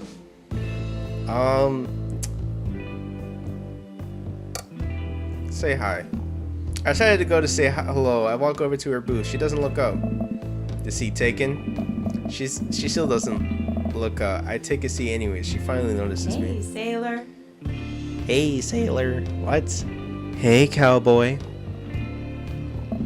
You alright? Never better. She hiccups. Guess she's a little far gone. Say hi. Oh, I already did. Tears start welling up in her eyes. Oh. Will you walk a gal home?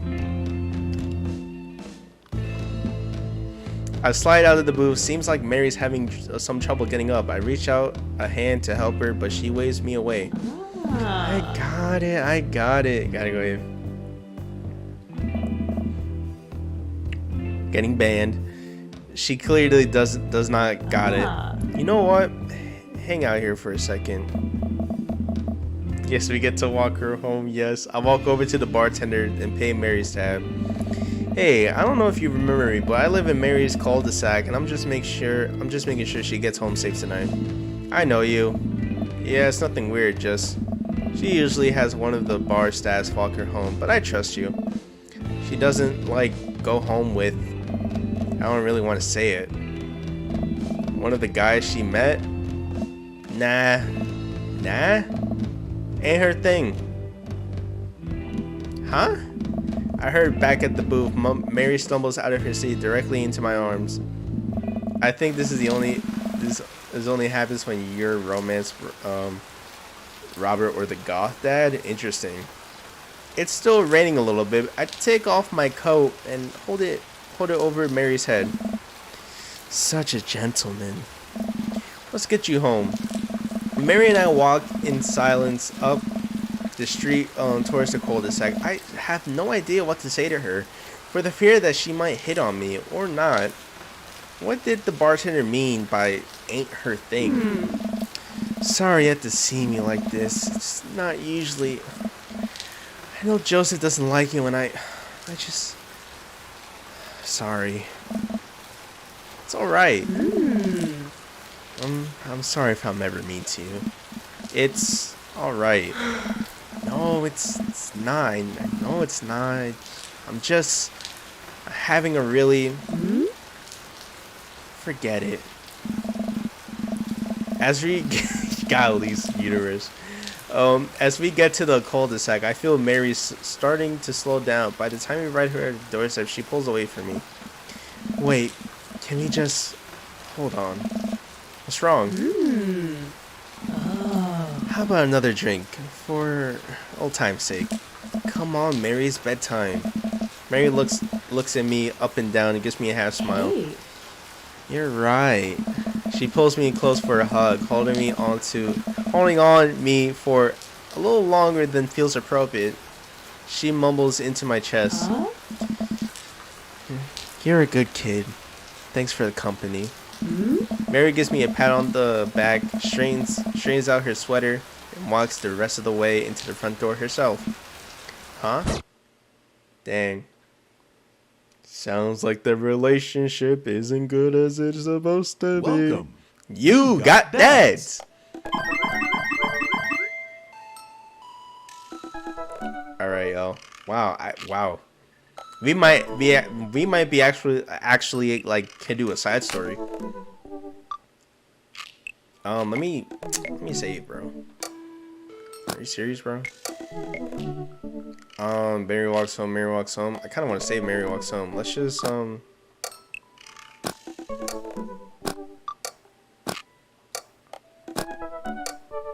just gotta delete some saves, bro. This legit made me cry the first time I saw this. Because you think like this lady is like a vixen, but she's actually like down on her luck. Choose me.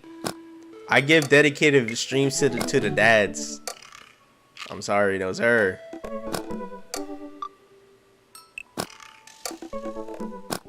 Joseph each dad gets his own stream. So we're doing Robert today. And I think we might be able to do a side story. Damn, how many saves do I got, bro?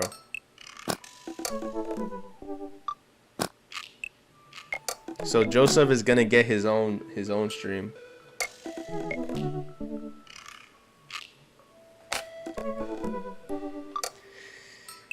You know what they say about third dates? They get pretty serious. You might not have time to browse dad book for a while. You ready?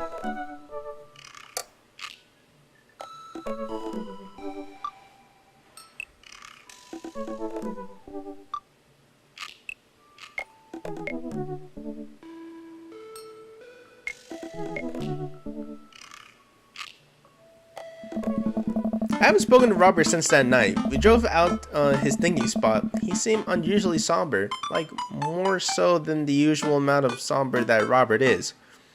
You're a cool Joseph, but in-game Joseph is a... Oh my god. I've been thinking about him. Oh, my water. Hold on, I gotta crack my back. You gotta give me a second, bro.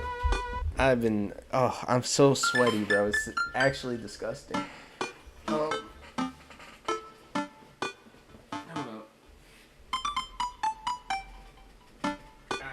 up. Oh god. Give me a second. All right. I think we're chilling. My back. I didn't mean to be impatient. It's okay. I'm just telling you how it is. I've been thinking about him and I hope he's doing okay. I've been a little reluctant to really reach out on him. John. Hey, John. Guess who's getting their drink on tonight?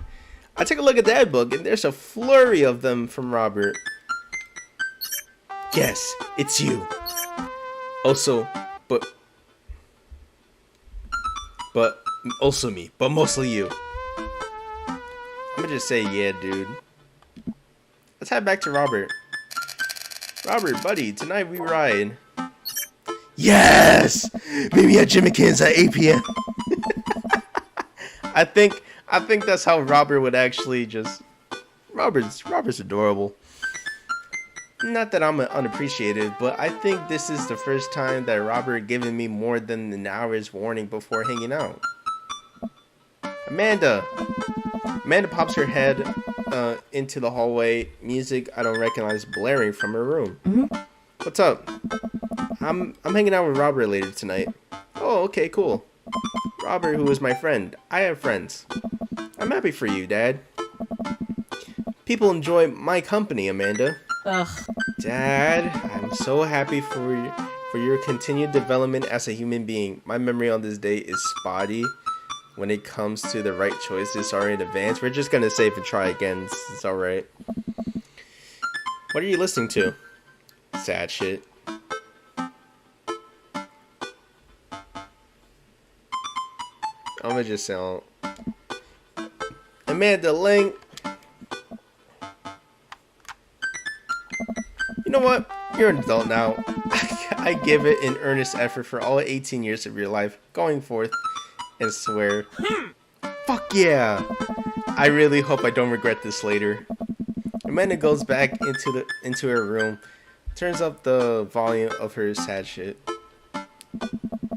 I put on my going out coat, walk over to Jim and Kim's, and I spot Robert leaning against a brick wall, smoking a cigarette. As I get closer, I realize that he looks a different, cleaner, I guess. It actually seems like he combed his hair and his clothes are less wrinkled than usual. Hey. Take a shower just for me? I'm working on my relationship with my existence. We both stand there for a second and don't say anything. Robert finishes his cigarette and abruptly goes inside. I follow him. By the time I get inside, Robert already at the bar ordering 2 whiskeys. I spot a booth in the back claiming it for us. Robert slides in and hands me a glass. 2 toes? I'ma just hit to us. Here's to us and all the property damage and petty larceny that we may commit tonight. Oh, 1? Oh, do I not get music anymore? Damn.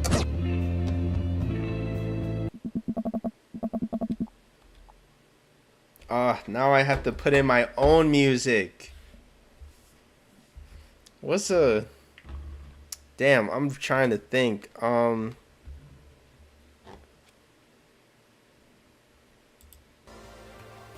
not this one. Hold up, y'all. The search for music. Let's look at this Wind Waker. I kid you not, we're not gonna sit in silence. You got me twisted with that one, bro.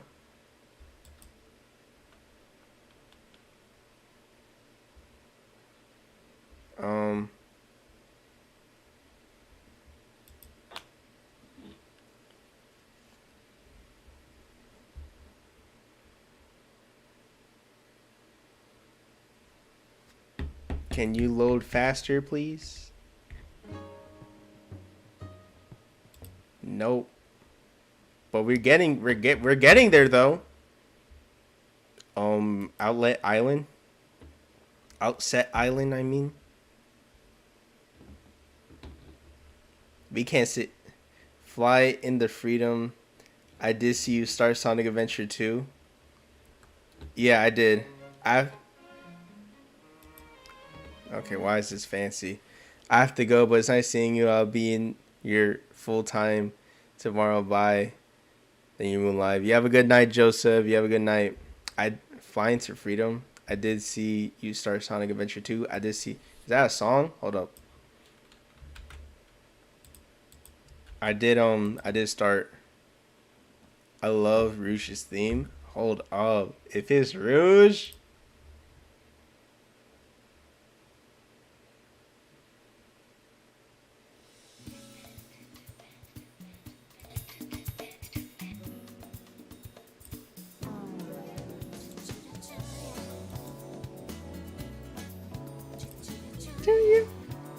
Okay.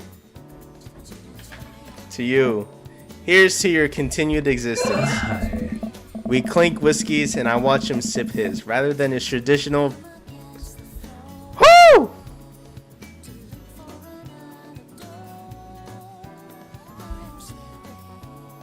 Is this copyright?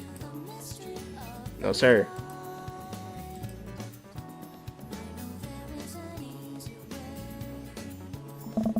So what's the plan for tonight? Hit some other bars, maybe grab some pizza. I think that'll kill some time. I'm so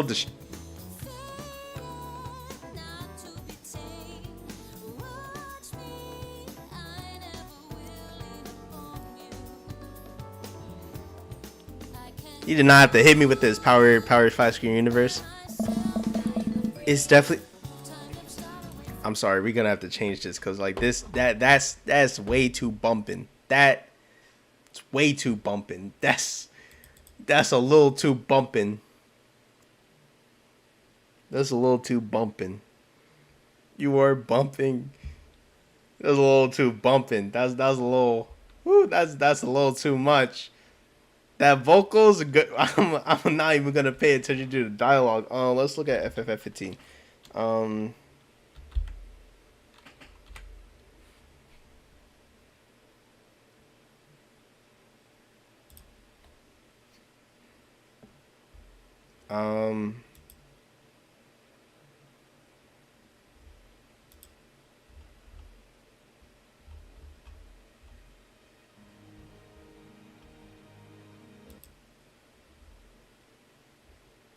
Can you play?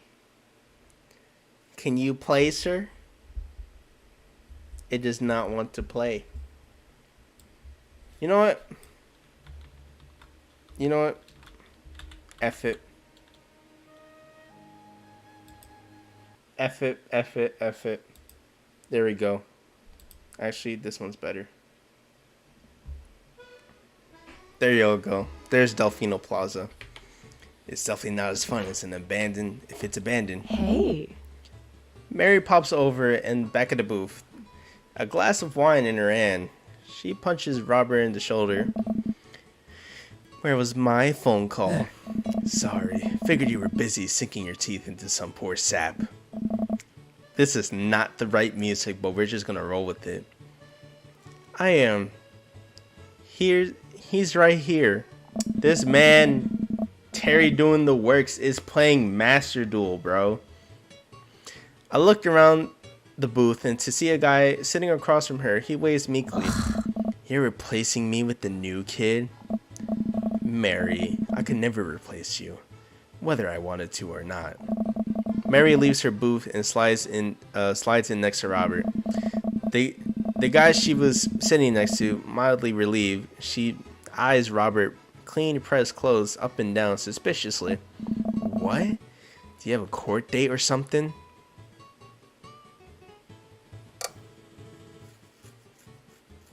What do I say? What do I say? Power. I need your help while I find a better soundtrack to listen to. Oh, I should have been. I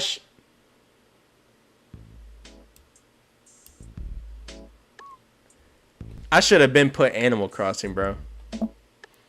He would have shaved first. Seriously though, what's up with you? I ain't doing nothing. I ain't doing a thing. Man's just playing Master Duel. Do some homework, golly. Robert stares down at his drink, suddenly looking serious. Oh?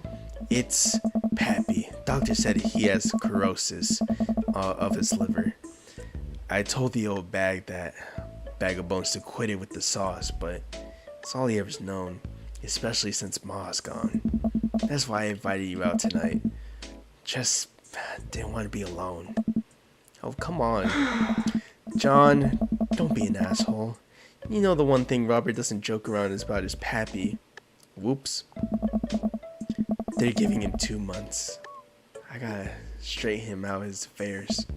Robert, I'm so sorry. Robert takes a long look at his whiskey, eyeing it in a dim glow of his bar lights. I look at his life, then I look at mine. I know his history is just doomed to repeat itself. Oh my god, I need water. Golly.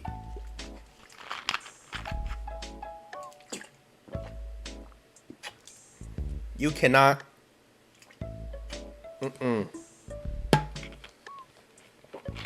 No, sir. Ha I'm just kidding. He's retired with his new girlfriend in Acapulco. They watch the sunset every night. Probably screw like donkeys. Wait, weren't rabbits the one who screwed a lot? Oh, sorry. Didn't realize you were an expert on which animals screw a lot. Please stop saying the word screw. Robert finishes his drink and slides it away from him. He gets up out of the booth. Me and John are gonna hit the bricks. You coming with? Mary casts one last glance at the sad sap she's been hunting down and drowns her rest of her wine in one gulp. This place is dead anyways. We exit the bar. Okay, finally, thank you. Give me my music back. Relying on Animal Crossing. We exit the bar and find a typical empty street filled with a crowd of people. At the front, it was a guy with a really deliberate attitude but bad posture. He carries a lantern that he shines up at his face for dramatic effect. Who's gonna go? Oh, what's going on? Looks like one of those walking ghost tours that they do in this part of town all the time. I always wanted to do one of damn. There you go. I always wanted to do one of those. You know, all the stories are fake, right? Pretty much all of our stories are fake. This is research. Here he is. It's Quinn. Robert makes a beeline towards the back of the group. He turns around when he notices I'm not following him. Come on. We can't just crash it, can we? Don't be such a square, John. Just act like you belong. Who is Quinn? Robert slides up to the tour guy. I reluctantly fall into a step behind him where here nothing goes wrong.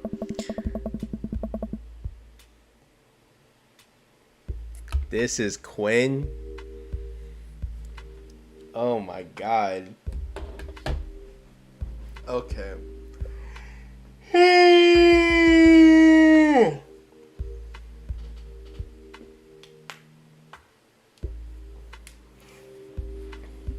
Tour Master Quinn, damn. Hey, it was this place in 1694 that was the most infamous witch trials were held. Today, we do not know if the people were burned at the stake. We're actually witches, but it's widely reported that their ghost still haunts this hapless dive bar. This very bad day. This is where I will be spotty with my help for giving you the right options. All right. I think I can make the right choice. It was actually 1962. Hey! What? And the site was over there by the coffee shop down the street. I'm sorry. Who are you? Daniel McStruggus, ghost historian. This is my colleague, Dr.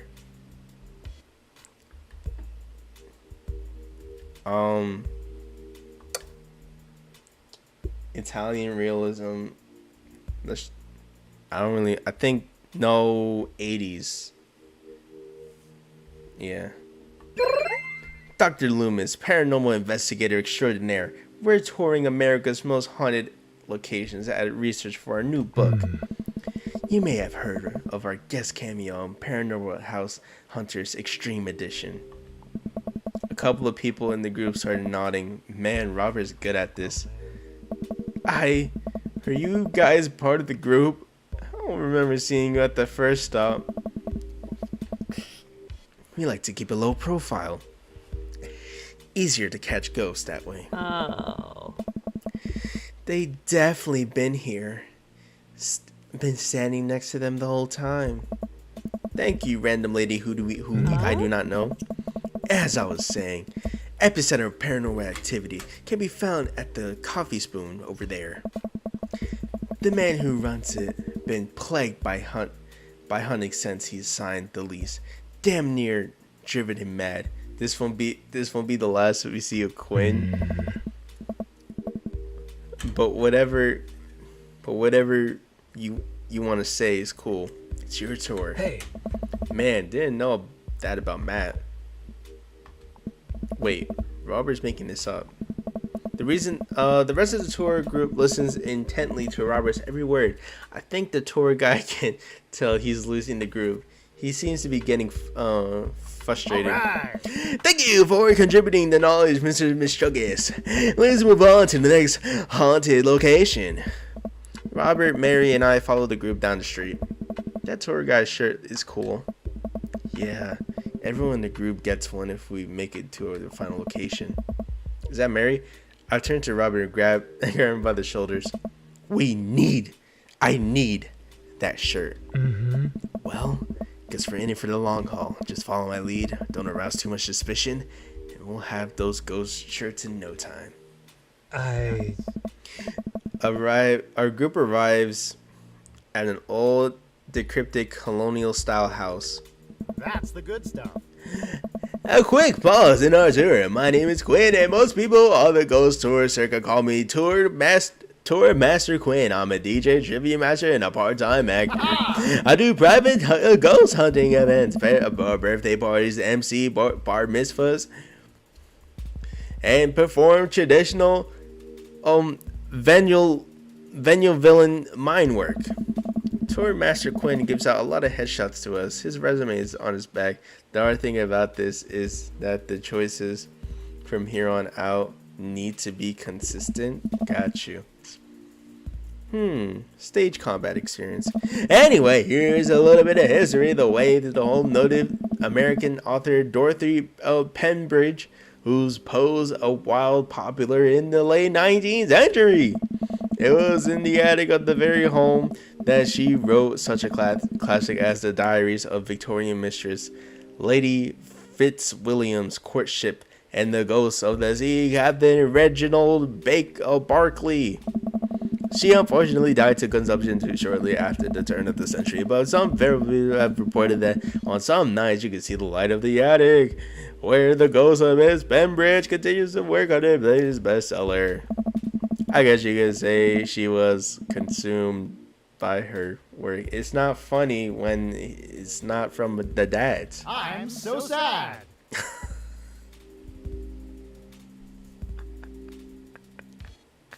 He did not just say, I'm so sad, bro. He did not just say, I'm so sad. Sad Master Quinn. No reaction from the crowd. This guy needs to work on his dad jokes. Actually, consumption is a popular cover-up. Little known fact that it was a murder-suicide. Hey. I'm pretty sure she died of consumption. Sure. We definitely didn't hire Stanley Kirkman to elaborately fake the moon landing and the watered-down censored version they teach you in school. But if you can't handle the real story, I understand. It's not for the faint of heart. Can't we? Sad Master Quinn. He's sad, Master Quinn. I think everyone would much rather hear what this world-renowned ghost hunt historian has to say, right, everybody? Hey. The group murmurs in agreement. This topic we covered extensively in our books. Dr. Loomis, would you care to tell this story? Oh, Lord. Riff something, go with something I know, relay on...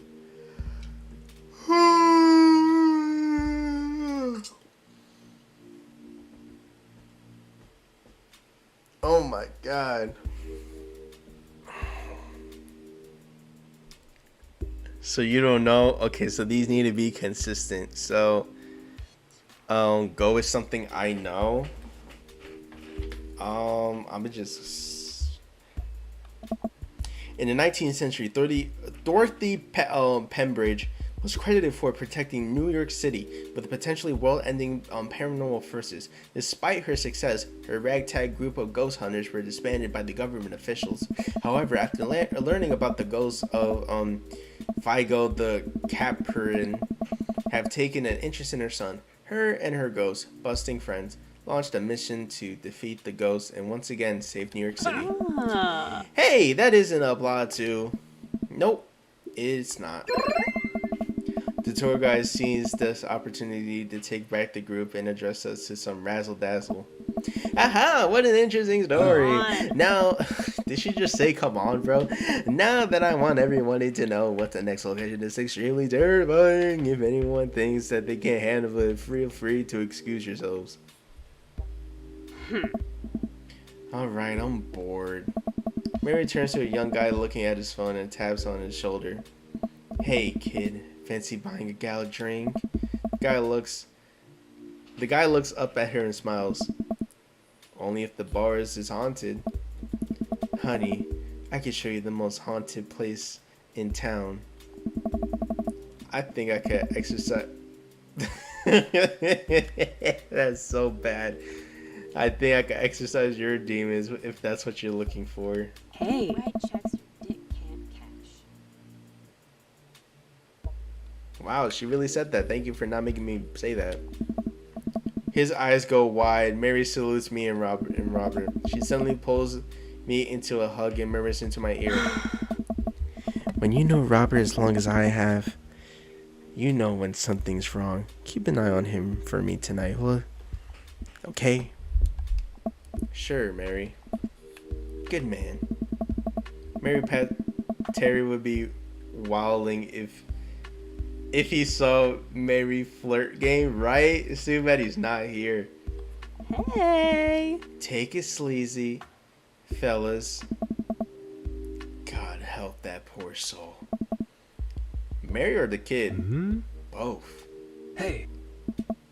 Our last stop is the burial ground. It's such a hotbed of horror and paranormal activity. I'm not even sure where to begin. There is a waiting ghost of the called Wharfman, a vampire in the Maple Bay, the children of the moonlight.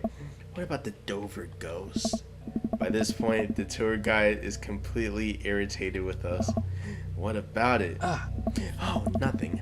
I think it's just a crime to come all out of this way to the cemetery and the actual origin of one of the most notorious paranormal entities, not even mentioned in the infamous Dover ghost.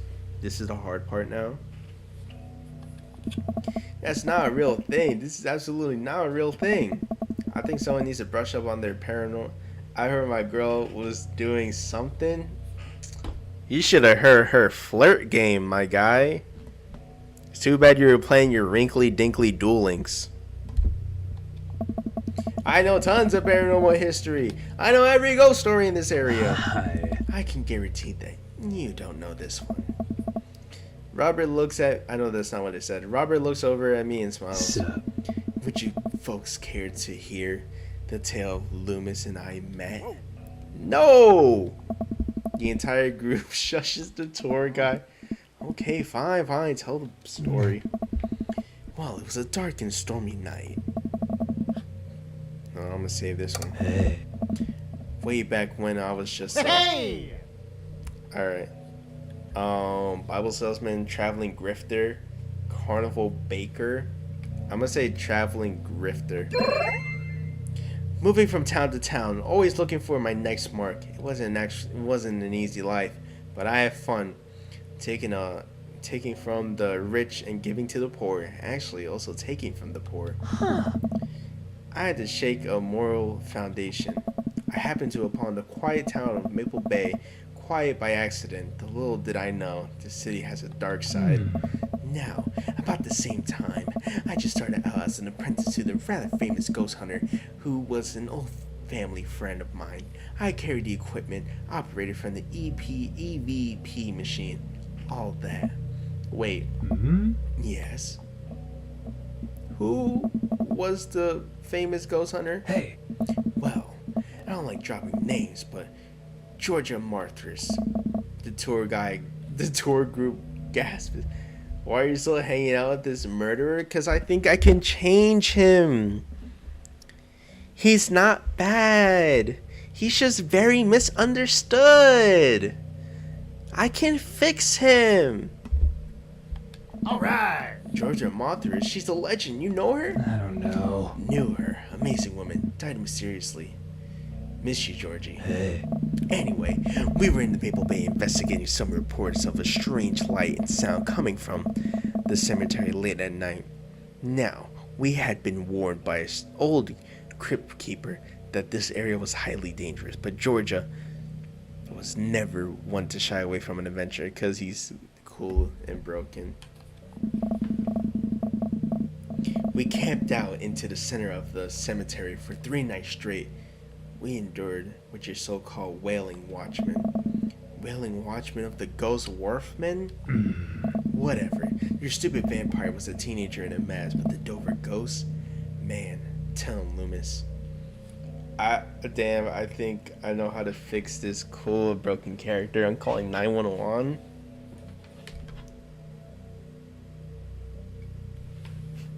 You're never gonna hurt this man.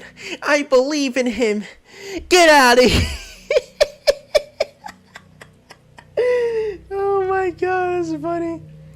That's hilarious, bro. That is hilarious. Legally like to stream, y'all. Whatever, your stupid vampire was just... Yep. Hey. So that was... I can't believe I just did that to him. So there was I, just walking back to the hotel after a long day of...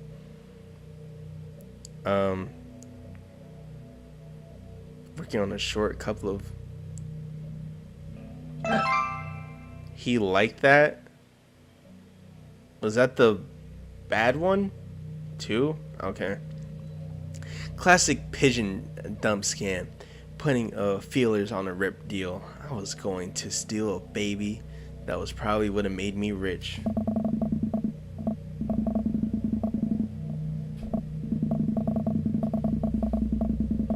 I found myself walking past this very cemetery. Now, I was never a very superstitious man, but something seemed off.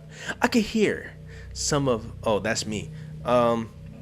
Commotion happening deep within the graveyard. I felt compelled to investigate. And thank God you did. Giorgio and I was conducting a seance in consistency in the mausoleum. At first, things were pretty normal, but about an hour, everything went south.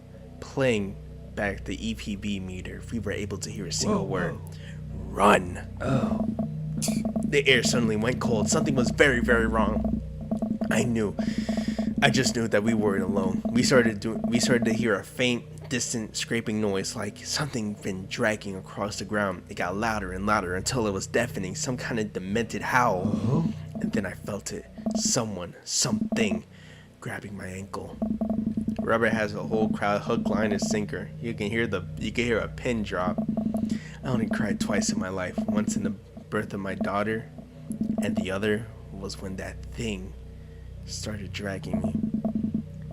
I wasn't sure where it was taking me, but I knew it wasn't no place I wanted to go.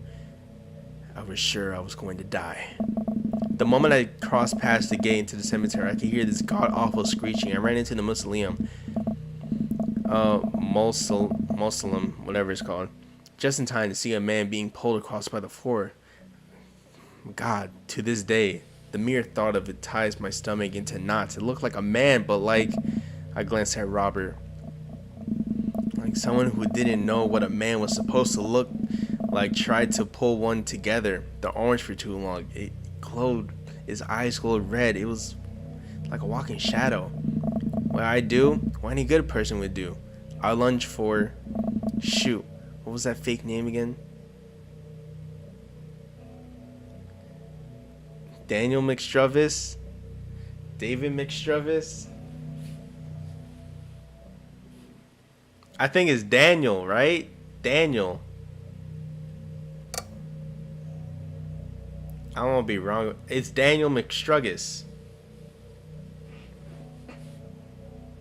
I don't know. I need confirmation.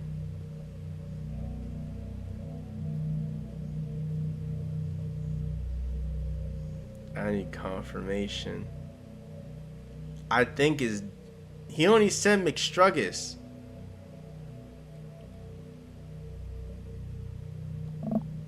Daniel. I grabbed his hand and entered. Okay, good. I remember. I have a good memory. And entered into a tug of war with an unholiest of forces. I thought I was going to be torn in half. But I had a God on my side. The pocket Bible I always kept on me fell out of my shirt pocket, and to this day I can't remember what passage it opened to. Does any of this matter? I'm not a Bible guy, but I don't read it, but thank God. I was about to doubt myself and say 2. Does this matter? I'ma just say Revelations, because that's an actual chapter. Blessed is he thy readeth and thy heareth the words of matter. This choice matters, but I don't know. Of this prophecy, and keep those things which are written therein, for the time it is at hand. I have no idea where Robert pulled that verse from. With a horrifying growl, the entity finally relented. Daniel and I collapsed onto the ground, exhausted. We were both covered in blood. That damn creature called into my chest, got me real good. Had 16 stitches. Robert pulled down his collar, his shirt, and revealed a long wicked scar from his pecs. And that's how I got this scar. I followed Georgia Marthers to the end of the earths. We faced exorcisms, demons, poltergeists that threw our equipment across the room, but I had never seen Georgia so scared. She was never the same after that. Neither was I. Watching what happened to Daniel and Georgia shook my faith, but I came out of the experience a better man and a better friend, and we've been brothers ever since. The tour guide gives us a round of applause as Daniel, or Robert, and I shared an emotional hug. As he embraced me, I can smell his cologne on his neck. Wow, Robert does clean up good. I found myself lingering a little too long on the hug. The tour guide seems to have bought it. Even he's wiping a tear from his eyes. Thank you. It's been an honor to share our story. Be sure to watch out for our book, Paranormal Excursions of Supernatural Ice Road Truckers. I saw a demon. The shocking truth of seeing a demon. Does this choice matter? Bro's Guide to the Hottest Ghost.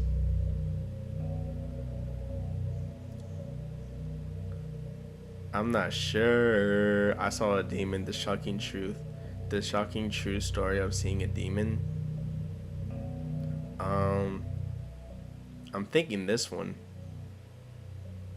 Well, I forgot about this one, and yes, it does. All right, well, we say it, didn't we? I'm gonna do it again. 2, I guess. Robert has to suppress his laugh for that one. Hey. Well, I think you both definitely earn your t-shirts.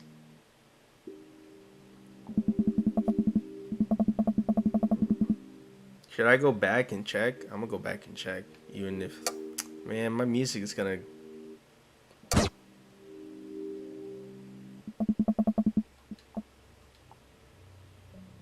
Okay, so the music...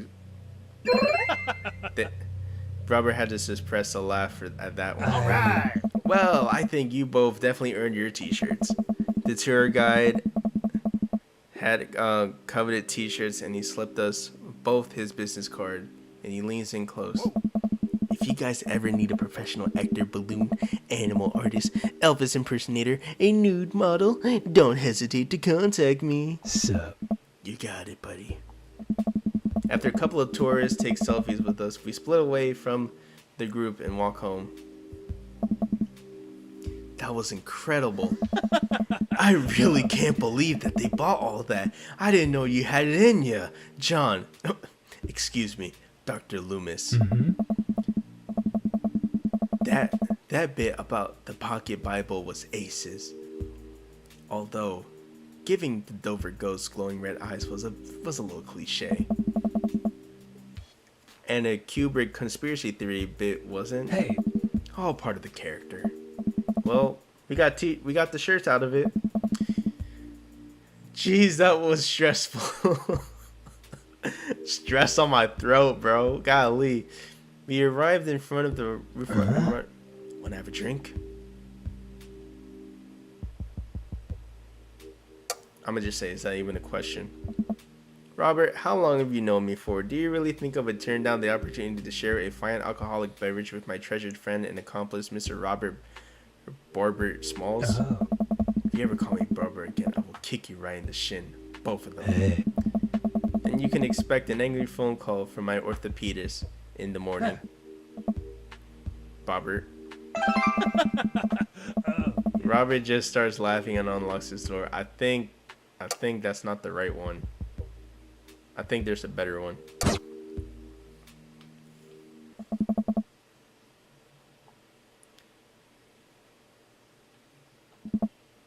I know where this is going, Smalls. I know the steps.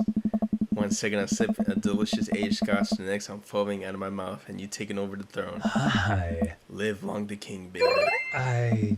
Okay, you like that one. Robert leads me inside, but I can't help but think about what Mary said. Robert did seem a little bit off, but completely disappeared when we were joking around with the ghost tour. Oh no. It's hard to read.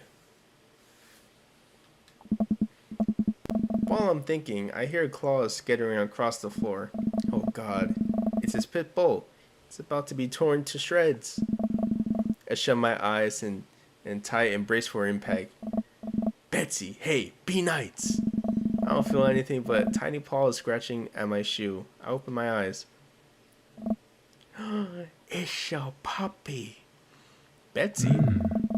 Oh, I am blocking this man. Robert jumps away, running across circles, sniffing Robert's leg. He pats her on the head. Hey, that's not a pit bull. It's the cutest, dumbest Boston Terrier I've ever seen. This is where we get to fix Robert now. Work your magic, Moon. I got you, bro. I don't need help. I'ma fix him. Right, Terry? Betsy made of tougher than that, ain't you, girl? Betsy rolls over for well-deserved belly rubs. I just keep a picture of a larger pit bull in my wallet in case of emergencies. Comedic emergencies. We make our way to Robert's living room. For a quiet man with an arguably oldest pickup truck that can legally be driven, his place is amazing. There are... Why was I tying down? I didn't even say anything. I'll be honest, I kind of forgot the reasoning. Oh, you made fun of my man Robert. There are a sleek... Was good. Had to open my new Yu-Gi-Oh cards. Oh, you better play on Master Duel. Modern appliances throughout the room with a big flat screen TV mounted on the wall. He has shelves upon shelves of DVDs. Guess he wasn't lying about being really into cinema. He pours up both glasses of whiskey from a well-stocked bar in the corner, while Betsy curls in a pile of cushions. So, how'd you really get that scar? And don't tell me you got it from a fishing Alaskan king crab in the Bering Sea or something.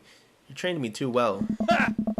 Robert laughs and takes a sip of his drink. My daughter and I were riding bikes. I hit a rock, flew over the handlebars, and went to the hospital, and that's it. Not a very interesting story. I never heard you talk about your daughter. Well, I have one.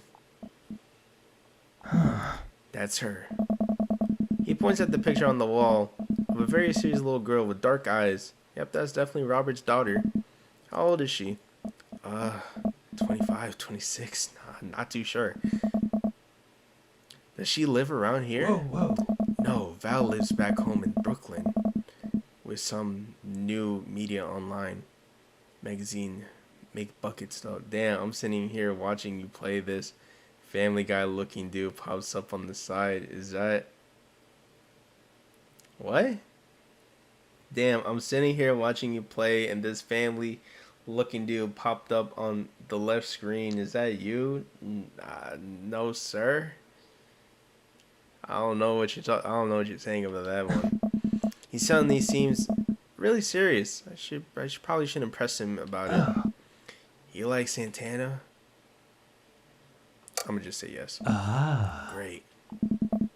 Robert puts on Santana, then takes a seat on the couch next to me. He suddenly downs his drink in one gulp. Hey. Oh my god, the dad Sona does not look like someone from Family Guy. The guy with the red shirt, he does not look like a Family Guy character, bro.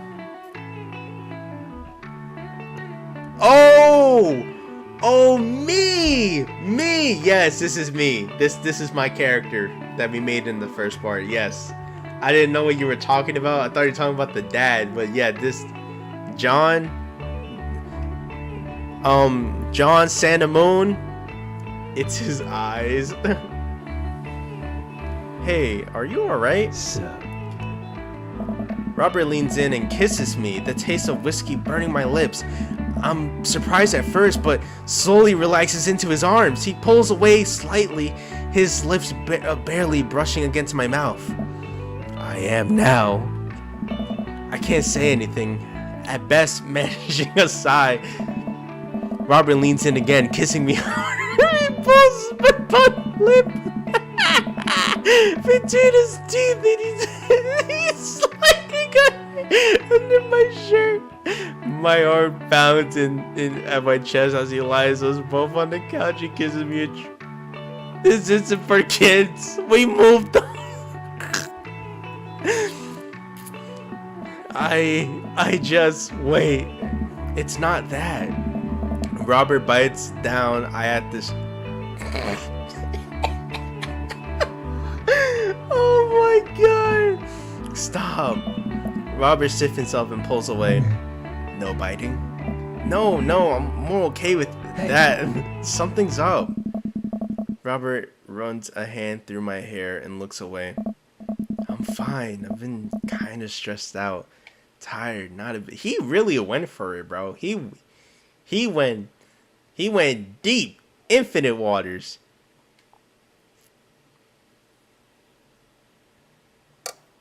I'm gonna push.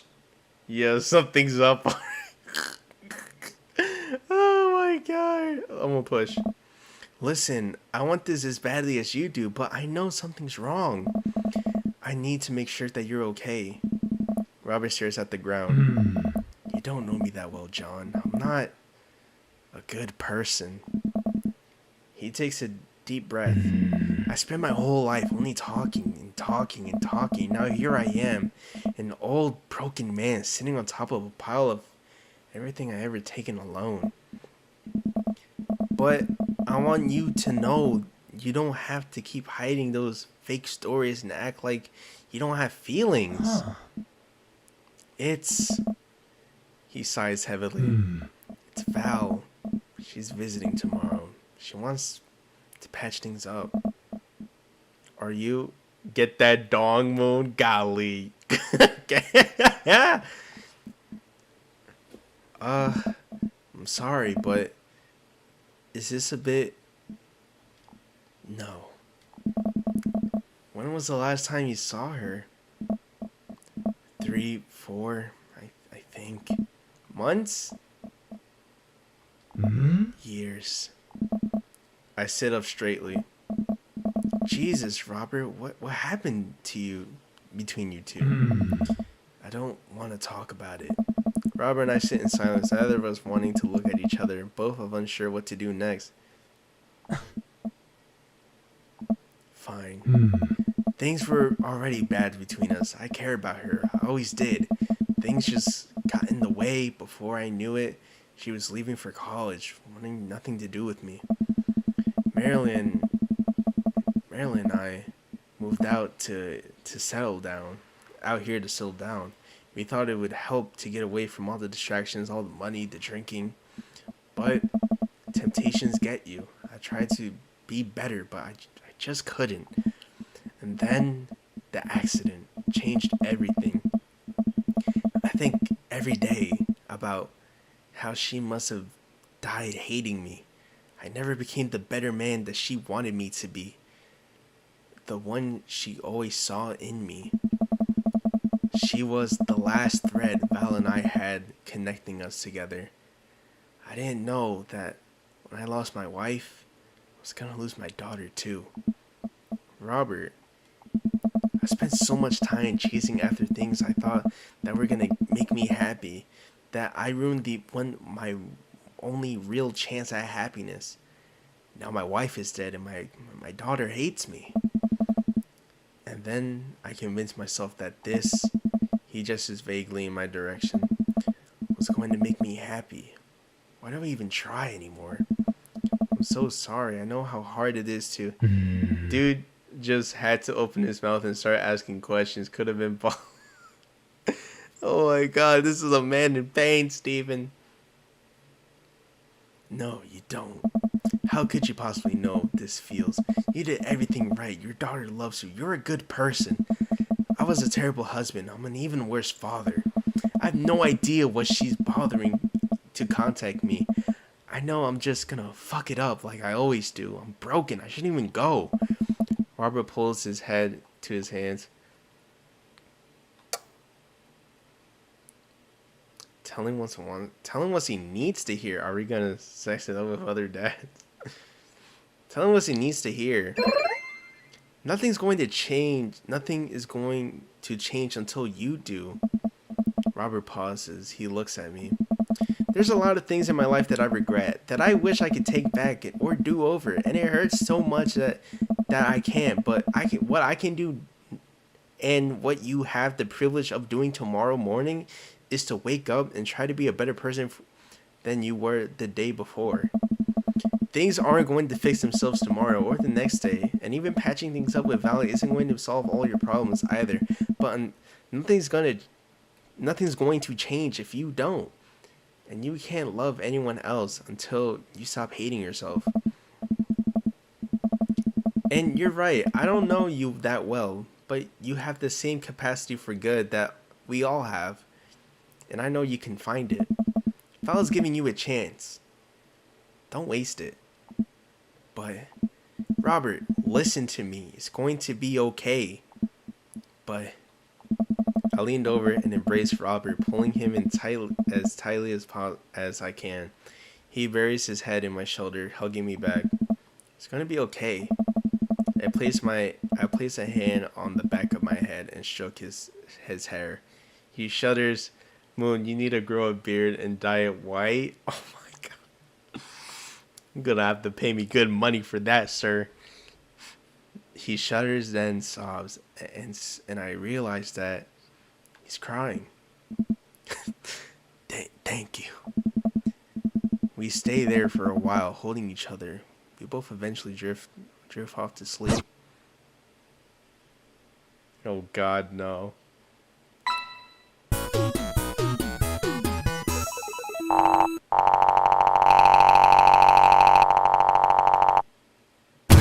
I may be bad, but you made me glad. I may be bad, but you made me glad. You're gonna have to pay me good money, sir. Dye my beard white? Better be a challenge, a stipulation. 1,000 subscribers. You're gonna have to pay me money for that one. Don't be too close to your bedtime. That's actually facts.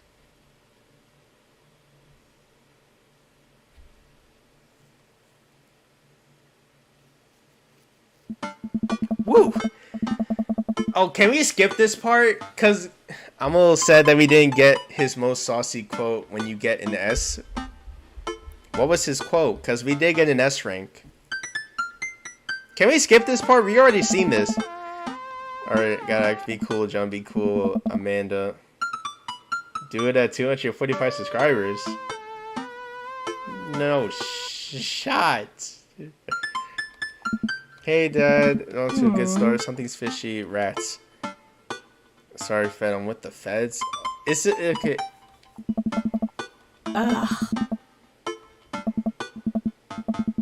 Uh-oh, where'd my pants go? Oh. That would have been funny. You got 244 low. Oh, do I? I didn't notice. I didn't notice, I'm gonna be honest. Last time I checked, I had like 200. Damn, 244? I thought last time I saw I had 224. I think I'm gonna skip this because it's just more or less the same thing. Let's see the cake. Yeah, it's more or less the same thing. Don't skip too much. There's something different. Oh well. Look at Robert looking at us, bro. He told me not to make a big deal, but Yeah. Dad, yeah. I walk over to Mary, who's having a lively conversation with Amanda. Listen, kid, you're gonna need some real life skills out there. If you're gonna make it out on these streets, I'm going to college. Hey. Same thing. Look, I know you're not old enough to drink, right? I know you're smart enough not to drink until you're of legal age. Uh-huh. But hypothetically, if you were to drink, it'd be behooved you to drink a glass of water between rounds. Got it. Hypothetically. Hey. If you wake up with a headache, all you gotta do is take a jar of pickles and drink the pickle juice. You're gonna be fine. Oh, Mary's actually nice. You wanna make it on these streets? Just bring Robert. Hey, what's going on here? Girl talk. Mary turns back to Amanda. Now let me tell you about how to deal with bad roommates. First thing to know, you get straight A's if they die during the semester. Mary, Come on. relax. It's a myth, Oh? supposedly. I guess Terry would be happy to see Amanda giving her parental advice, right? And he's not here. He's playing some wrinkly dinkly Yu-Gi-Oh. Who is this? This is Robert's. I don't think I recognize that girl by the snack table. I should go say hello. Hi, I don't think we met. Oh, we met years ago. I'm here for my revenge. You're Robert's kid, aren't you? Spot on. I guess that makes you John, huh? Golly!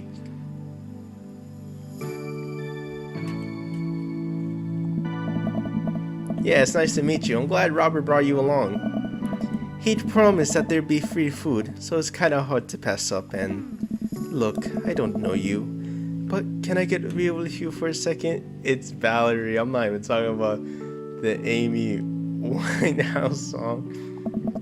My old man was a real closed book, you know? Me and him, we got a long way to go. You don't erase decades of neglect in a week.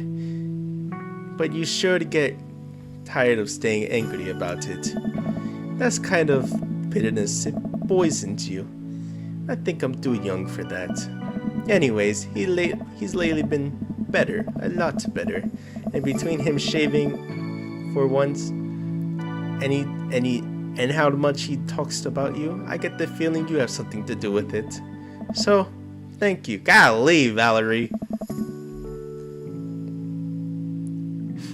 Robert means a lot to me. Why is she Russian? Cuz.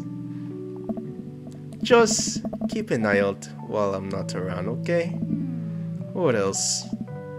What? I'm just kidding. What am I? I don't know why I'm like this. I think it runs in the family. Amanda trots up to the conversation. Or whatever accent you're doing, cause she deserves it. Cause look at this Valerie person, golly. Yeah. Hey, I love your necklace and your hair, and just, geez, your whole vibe is cool. Yeah, I don't know what accent was that supposed to be. Thanks. I like your jacket. My girlfriend collects pins too. Oh, this is my daughter Amanda. Amanda, this is Robert's daughter Val. Nice meeting you. I heard you're a photographer. Aspiring photographer. I'm going to school for it. You take pictures? Yes. Then you're a photographer. Welcome to the biz. Val hands Amanda a business card. If you ever looking for an internship, shoot me an email. Anyway, I need to go and make friends with that woman over there who's dual wielding wine glasses. Catch you later. So what are you, like everyone's daddy? No, we just date dads. It sounds. She's so cool. She gave me a business card. She touched my hand. Congrats, you just networked for the first time. I'm a regular business lady now. Quarterly projection, stock market, synergy. While you're making a fortune as a businesswoman, I gotta keep this party going. Catch you later, Pops. John! Brian, you made it! Hey, I don't pass up a good Mac. What do you think of the party? It's not bad. Just not bad? Yeah, it's not bad. We're getting close to the other dads in his neighborhood. Don't let him bait you. Don't let him bait you. Thank you for the lovely compliment. Sure thing, pal. Say, let's know if you ever want to head out to the lake. I'll be happy to pull you out for that drink again. Deep breaths. Daisy trots up. Hi, Amanda's dad. I suppose she can skip now. Wait, I've never seen. This party's great again for inviting us. Real rage. Okay, we can just. Nice.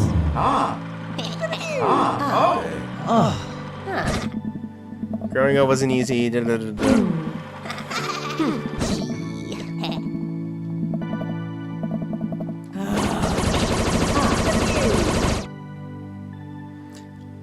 Oh my god, you gotta make me change my camera again, Robert.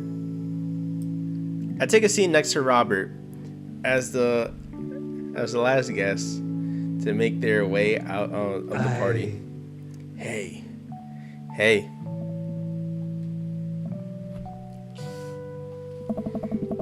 Robert just gestures vaguely to snack table. Good stuff. Yep. So, I had a chance to talk to Val. Oh. She physically threatened you. Yeah. That's my girl. She said you've been doing better. Trying to work on the vices. I also showered today. We sit in silence for a moment.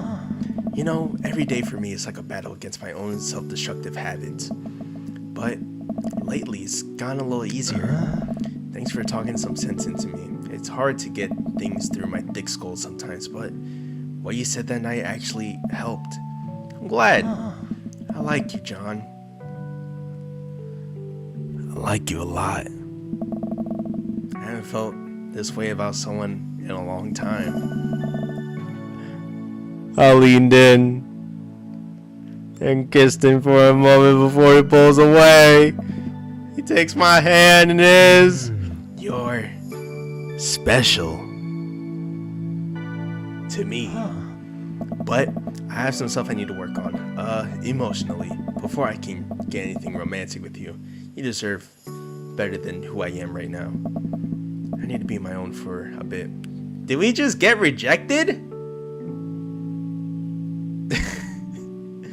Figure things out. Of course. I think what you need right now is a friend, and I'm very happy. My window's open. There's so much TV. What the fuck? That's funny.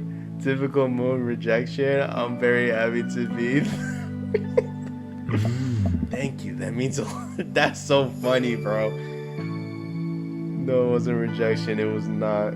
Well, it was not yet. And if you're ever ready to be more, then you know where to find me. Let's hunt ghosts together sometime. I would love that. I put my head on his shoulder and we watched the sun slowly dip. I told him to join the stream. Thank you, Stephen. Tell your neighbor you're watching the moon below the horizon. Might have to ban him. Whoa. I'll be honest, I like Robert's story. That was a cute story. He's promising to wait for you. Got you. I know. I was just joking. You're right, it's not rejection, it's power, it's fate. Dream, daddy. Dream, daddy. Who's gonna be your dream? You can't tell me this song does not go hard.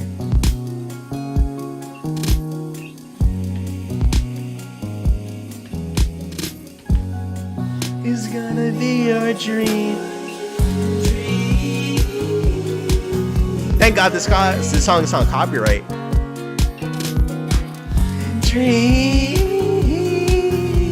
daddy's gonna be your. Who is gonna be your dream? Who's gonna be? Who's gonna be? Dream, daddy. Who's gonna love you, baby? I can do the dance, I'll admit that. Dream, daddy. Who's gonna feel you, baby? You cannot tell me that song does not slap. That song slaps so hard, bro.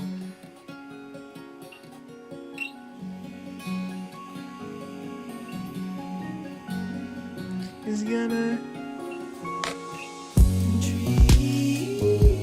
Okay, that's actually a nice photo.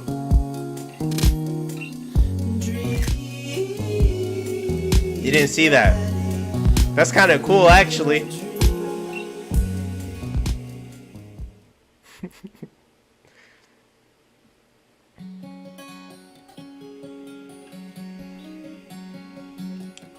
So why did you just take a screenshot of it? I don't know. What screenshot? Daddy. Dream, daddy. Do you see the wood carvings in the side? Yeah, I did. I did see that. So we got Brian and Robert.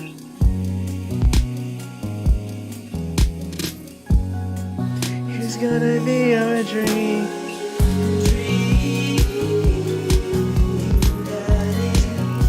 Oh my God.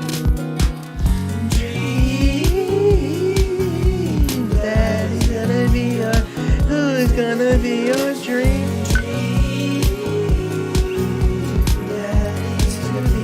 It's gonna be dream, daddy. Who's gonna love you, babe? You're gonna pick a dad you can actually bang Welcome. next time? You've got dads. I'm not sure. I mean, we got some time. Can we? Y'all want to do a side story? We can do a side story. We can do a side story real quick.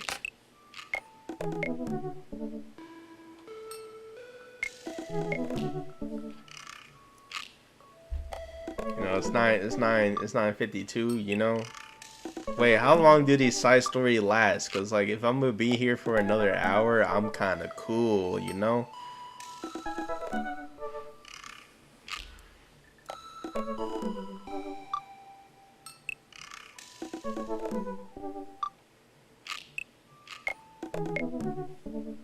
I gotta know.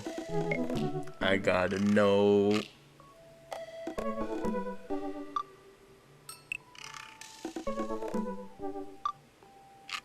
Sure, I never seen a lot of these, and I don't think they're long. All right, so let's do let's do this. Let's do this one. Hey, dude, I got the runs. Oh, I got just the thing.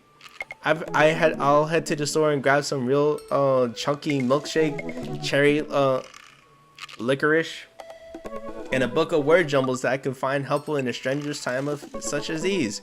What? Wouldn't that make it worse? Oh, it's not for diarrhea. Milkshakes are just comforting. Wait, what are we talking about? This. By the way, I've got the runs I meant by I feel like running. Want to come to the gym?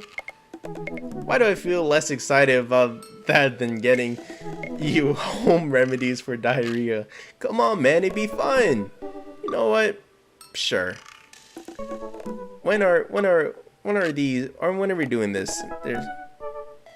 It's 15 to 30 minutes at most. All right, that's cool then. I'm outside right now. I'm warming up. Okay. At least let me see if Betty. Okay, let's just go running then.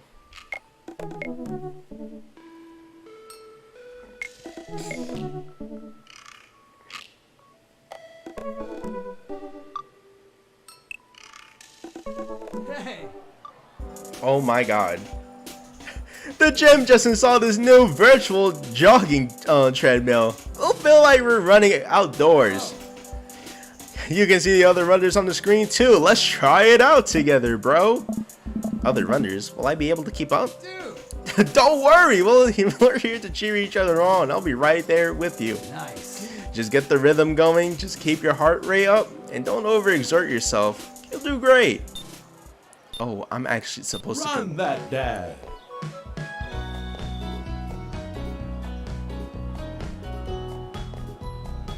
How am I supposed...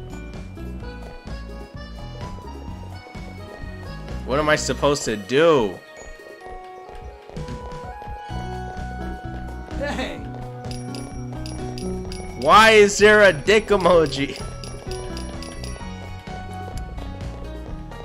Come on, we gotta be Craig. Be that dad. I did not meant to say dick emoji, you know, eggplant emoji. I mean, technically this is a rated R stream, kinda. It's literally We Fit. That's amazing. Is this Woohoo Island? I remember in like the Wii Fit or like Wii Sports Resort, you can actually like go on your bike. I remember like in the old Wii days, like you can actually like ride your bike into Woohoo Island or like ride a plane and like explore the island. They let you free roam. I thought that was pretty cool. I miss Wii Sports. The Switch Sports ain't it, bro. At least let us fly around, you know? They shouldn't make...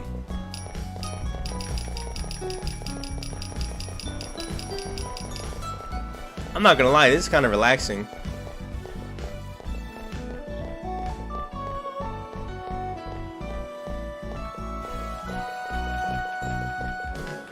This is kind of chilling. I don't gotta read that much. This is that the wet emojis over there, bro? That is the wet emojis. Wow. It's not even a real waterfall. Dang, how?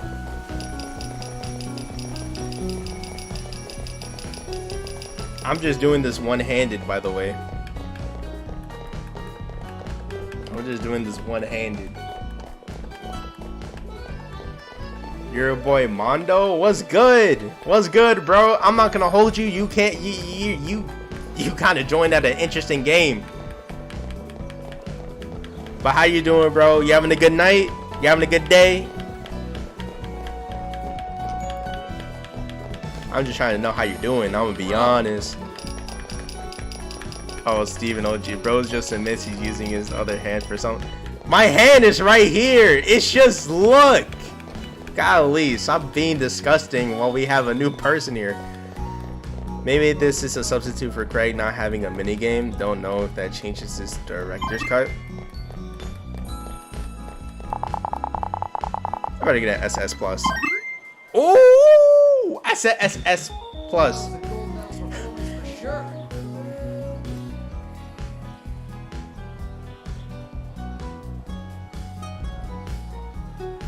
Anyway. Way to go! Tell me why I look in my homie's window You got dads. and see. Oh, this is. Oh, this is. Oh, you're the neighbor. Tell me why I'll look in my homie's window and see and see what I saw. Oh my god. Yo, the double S plus. Oh my god. Well, welcome to the stream. I'm not gonna hold you. I can't defend myself. I can't really defend myself. So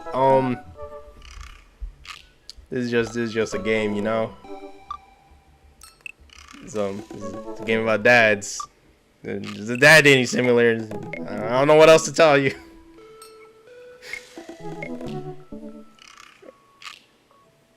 Yeah, that would be sketchy. That's really funny though. That you looked at his window, or like you looked at your window and then you just see this. That's hilarious. That's hilarious. That's just, I'm dying. I want to see Matt. Hey John, what about your feeling about poker? Or beyond the hardly knowing. Poker? I hardly know her? There it is. Well, good talk. Wait, I actually like poker. Steven keeps his window open all the time. You must live in a safe area. Golly. Please, Matt, I'm a dad. I'm contractually obligated. No, I get it.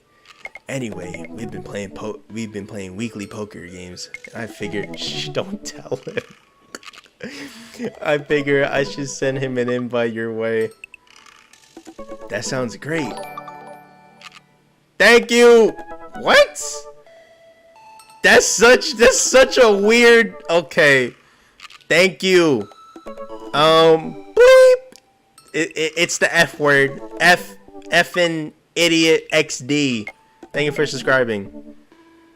Better hope no one comes to your family.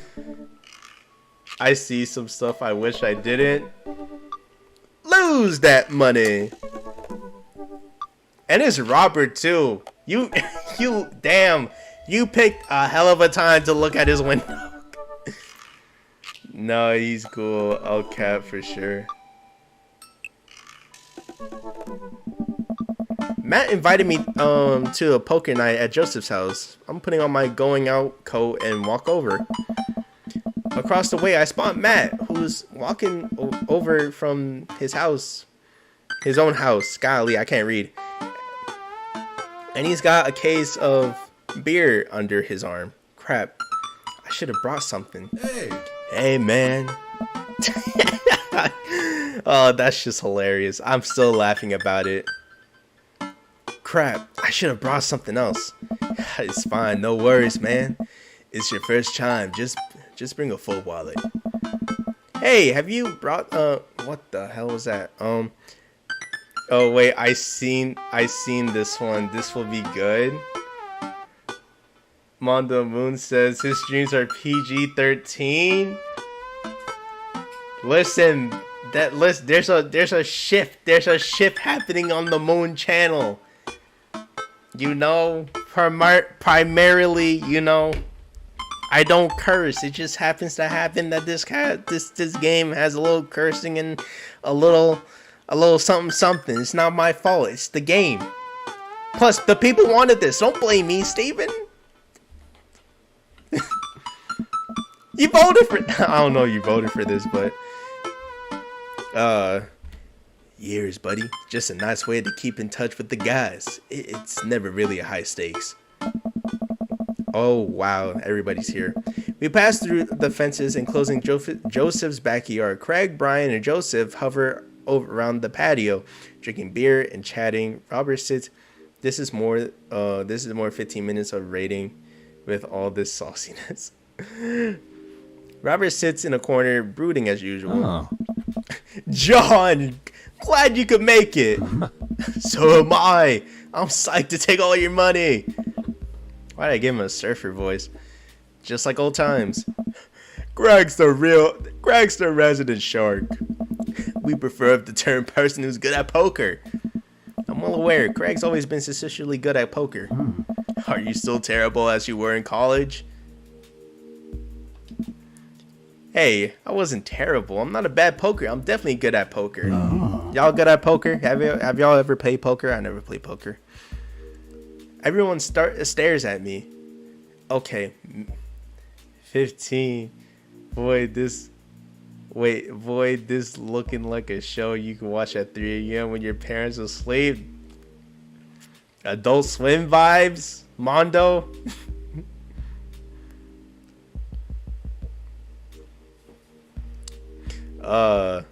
Everyone stares at me.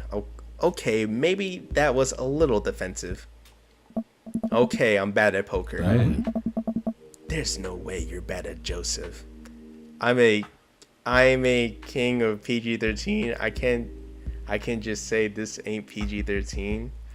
Terry, you are the beyond the definition of PG-13. Calm yourself, bro. Funny you say that. It's actually 3 a.m. for me right now. Joseph shrugs. This is basically my tenant. I'm giving back to the community. Plus, I'm happy to sit here and eat all of Brian's snacks. Guess who brought the pigs in the blanket? Not Greg. Hey, my chai seed granola energy balls are just as delicious.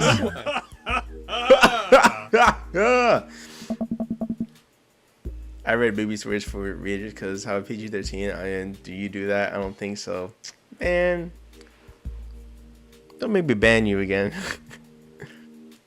Do we want me to pull up the video of mommy long legs, bro? Damn, don't you sleep? It's I mean, not right now. You know, I want to put in an extra few minutes for the people of my stream. We all take a seat at the table, and Matt starts. That's why Matt's the trash daughter. You know what? Get this band. Mommy.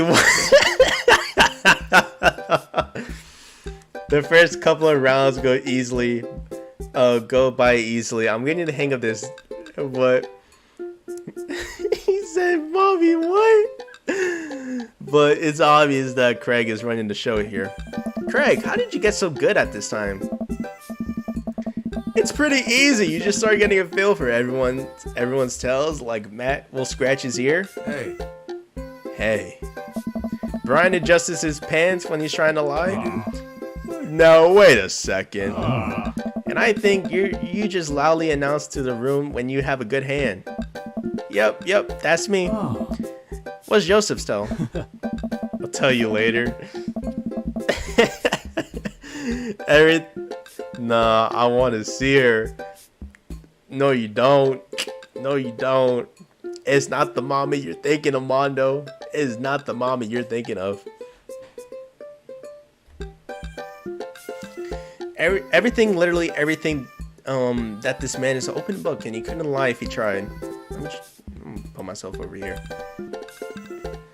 I'm a night owl.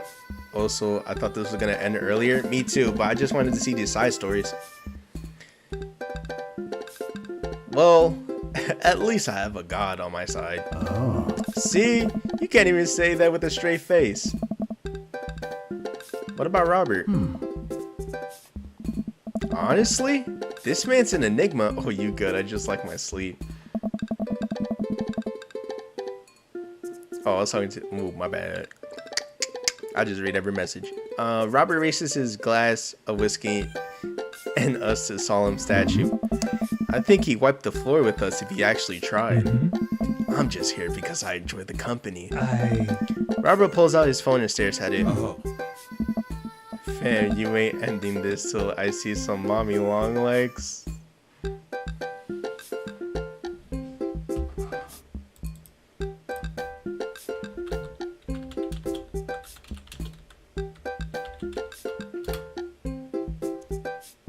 Oh, Lord have mercy.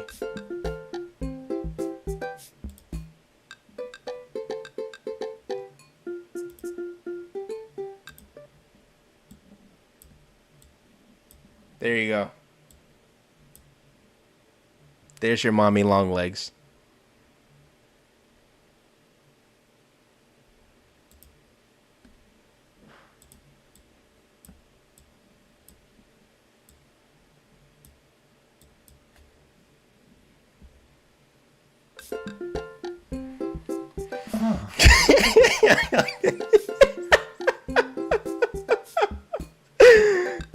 Oh my god.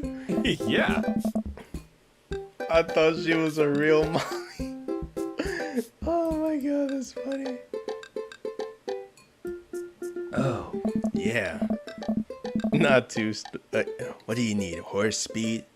Tawana Honies? Not Toy Story. I can get the street stuff easy, but if you're looking for something exotic or designer, then maybe 72 hours a favor. Maybe. I won't need you today, but I may need you tomorrow, but someday. You have a condition. She has stretching capabilities. Terry, you can't advertise for this little wrinkly dinkly toy. If you want to check, Mondo, if you want to check out, I have some YouTube shorts about this mommy long legs person, so you can hear her talk and stuff. I dropped my phone in the toilet, and this is what came back. This is a backup until I get replaced under warranty. Everyone murmurs their sympathy. We all been there. We all go back to playing, and I stop. Wow, I'm not interested in this story. I don't know, but they're very good. I think there might be a cheese in them. Oh, I don't know if I can get behind that, but Terry, my man, that's a Oh my god, you should have seen when he did this on the stream. You can't always bet your firstborn. Bro.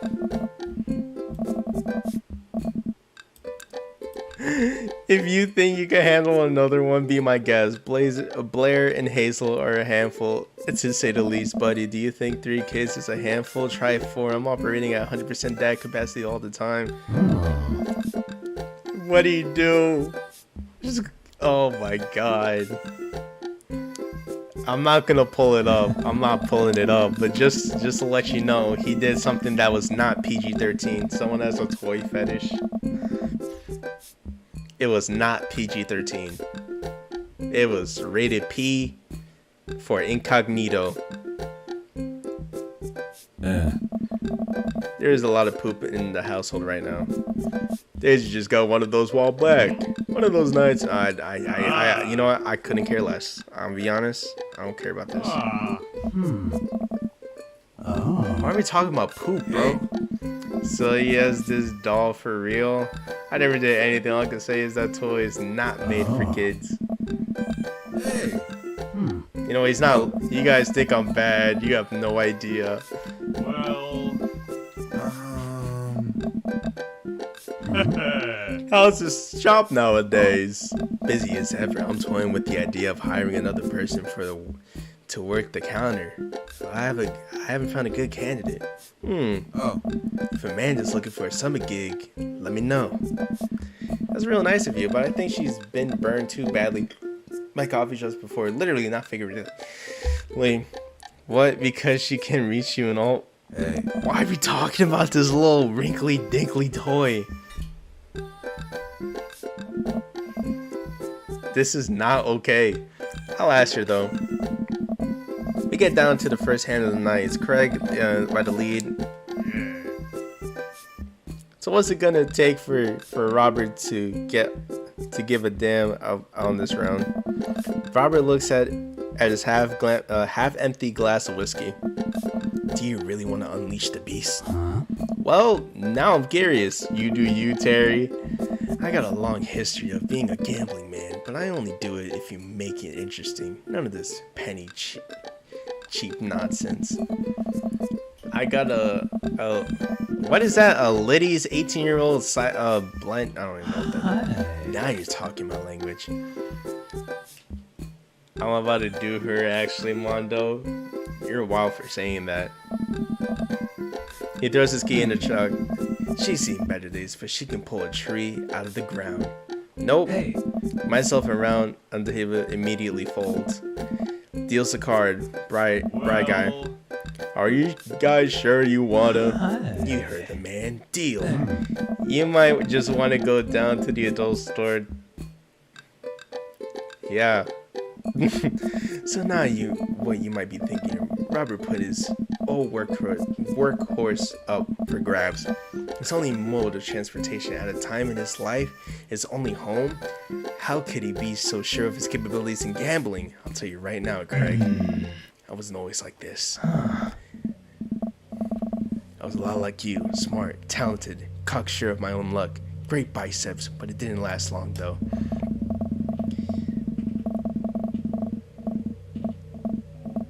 Am I reading that correctly? Mondo?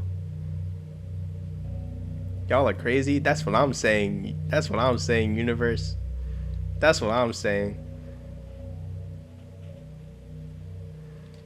I lost everything in the game of Pai Gao. This is, I'm gonna be honest, I kind of want to look like... Nice. Hey. Oh. Craig wipes his sweat off his elbow. He studied Robert's face, searching for any tell that he could. Robert casually sips his whiskey again. I fold. Hey. Everyone erupts. Fine. The whiskey's all yours. Moon, yes sir, you read that right. I'm just trying to help Terry toss to Barbie. This is not meant for me late at night. That's for me to take to the grave, fellas. Next week, boys. Next week. Hey, yeah. You got it. Bro. I'll be there. Sure thing. This has been a very relaxing night. I sincerely doubt that I will wake up in a cold sweat thinking about tonight. Keep working out that poker face, John. We all say our goodbyes and head our separate ways. Golly. I'll show y'all. Welcome. You got dads. Give me a second, bro. Terry, do I have permission to go to your channel and look at that stream? Show to our new viewer, Mondo. Just the disgust that I just seen. What the hell? I didn't do a thing, sir. No, sir. Yes, you do.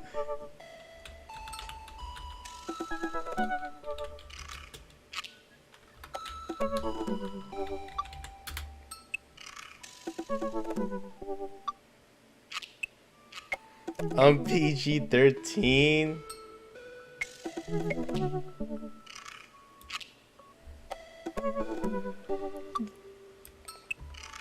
Barbie, y'all are not ready for this one. I'm telling you that right now.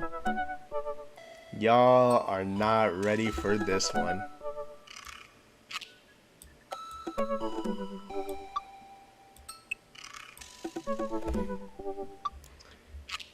Let me use Mommy Longlegs in peace.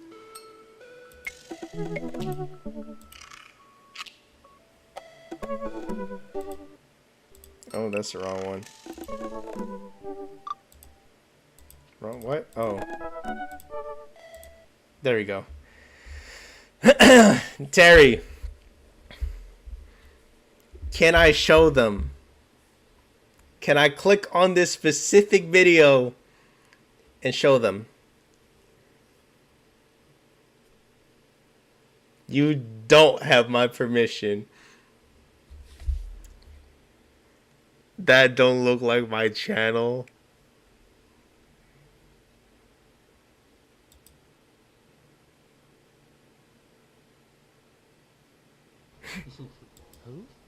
Look at this, y'all. look at this. Type of distraction. Like, what did they do to deserve this? I'm PG-13. One would initiate a war. Oh, hold on. I gotta be right back with Miss Mommy Long Legs.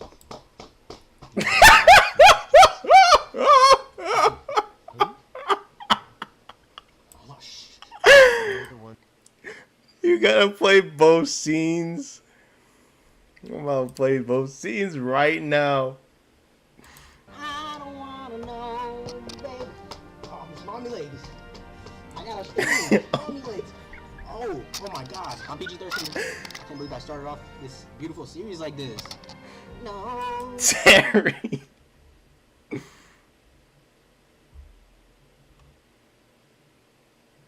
But why?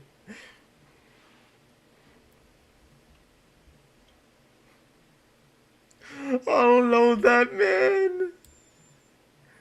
That's just hilarious. Yo, your camera on. You know what? I'm doubling down. I would do it again.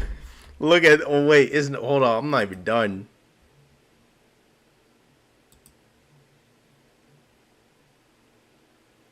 That's not me, I promise. God damn.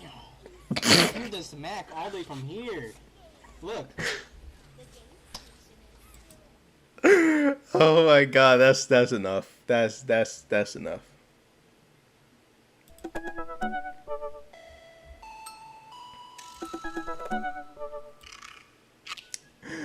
I'm doubling down. That's hilarious. Boy, we should have ended things like 15 minutes ago. Stop this cringe. That ain't me. Fam, she ain't even. Oh, right. You know what? She ain't even think. That's funny. Listen, Power. I just like. Listen. Steven Neighbor is here. I just wanted to be interested in. She. Ow.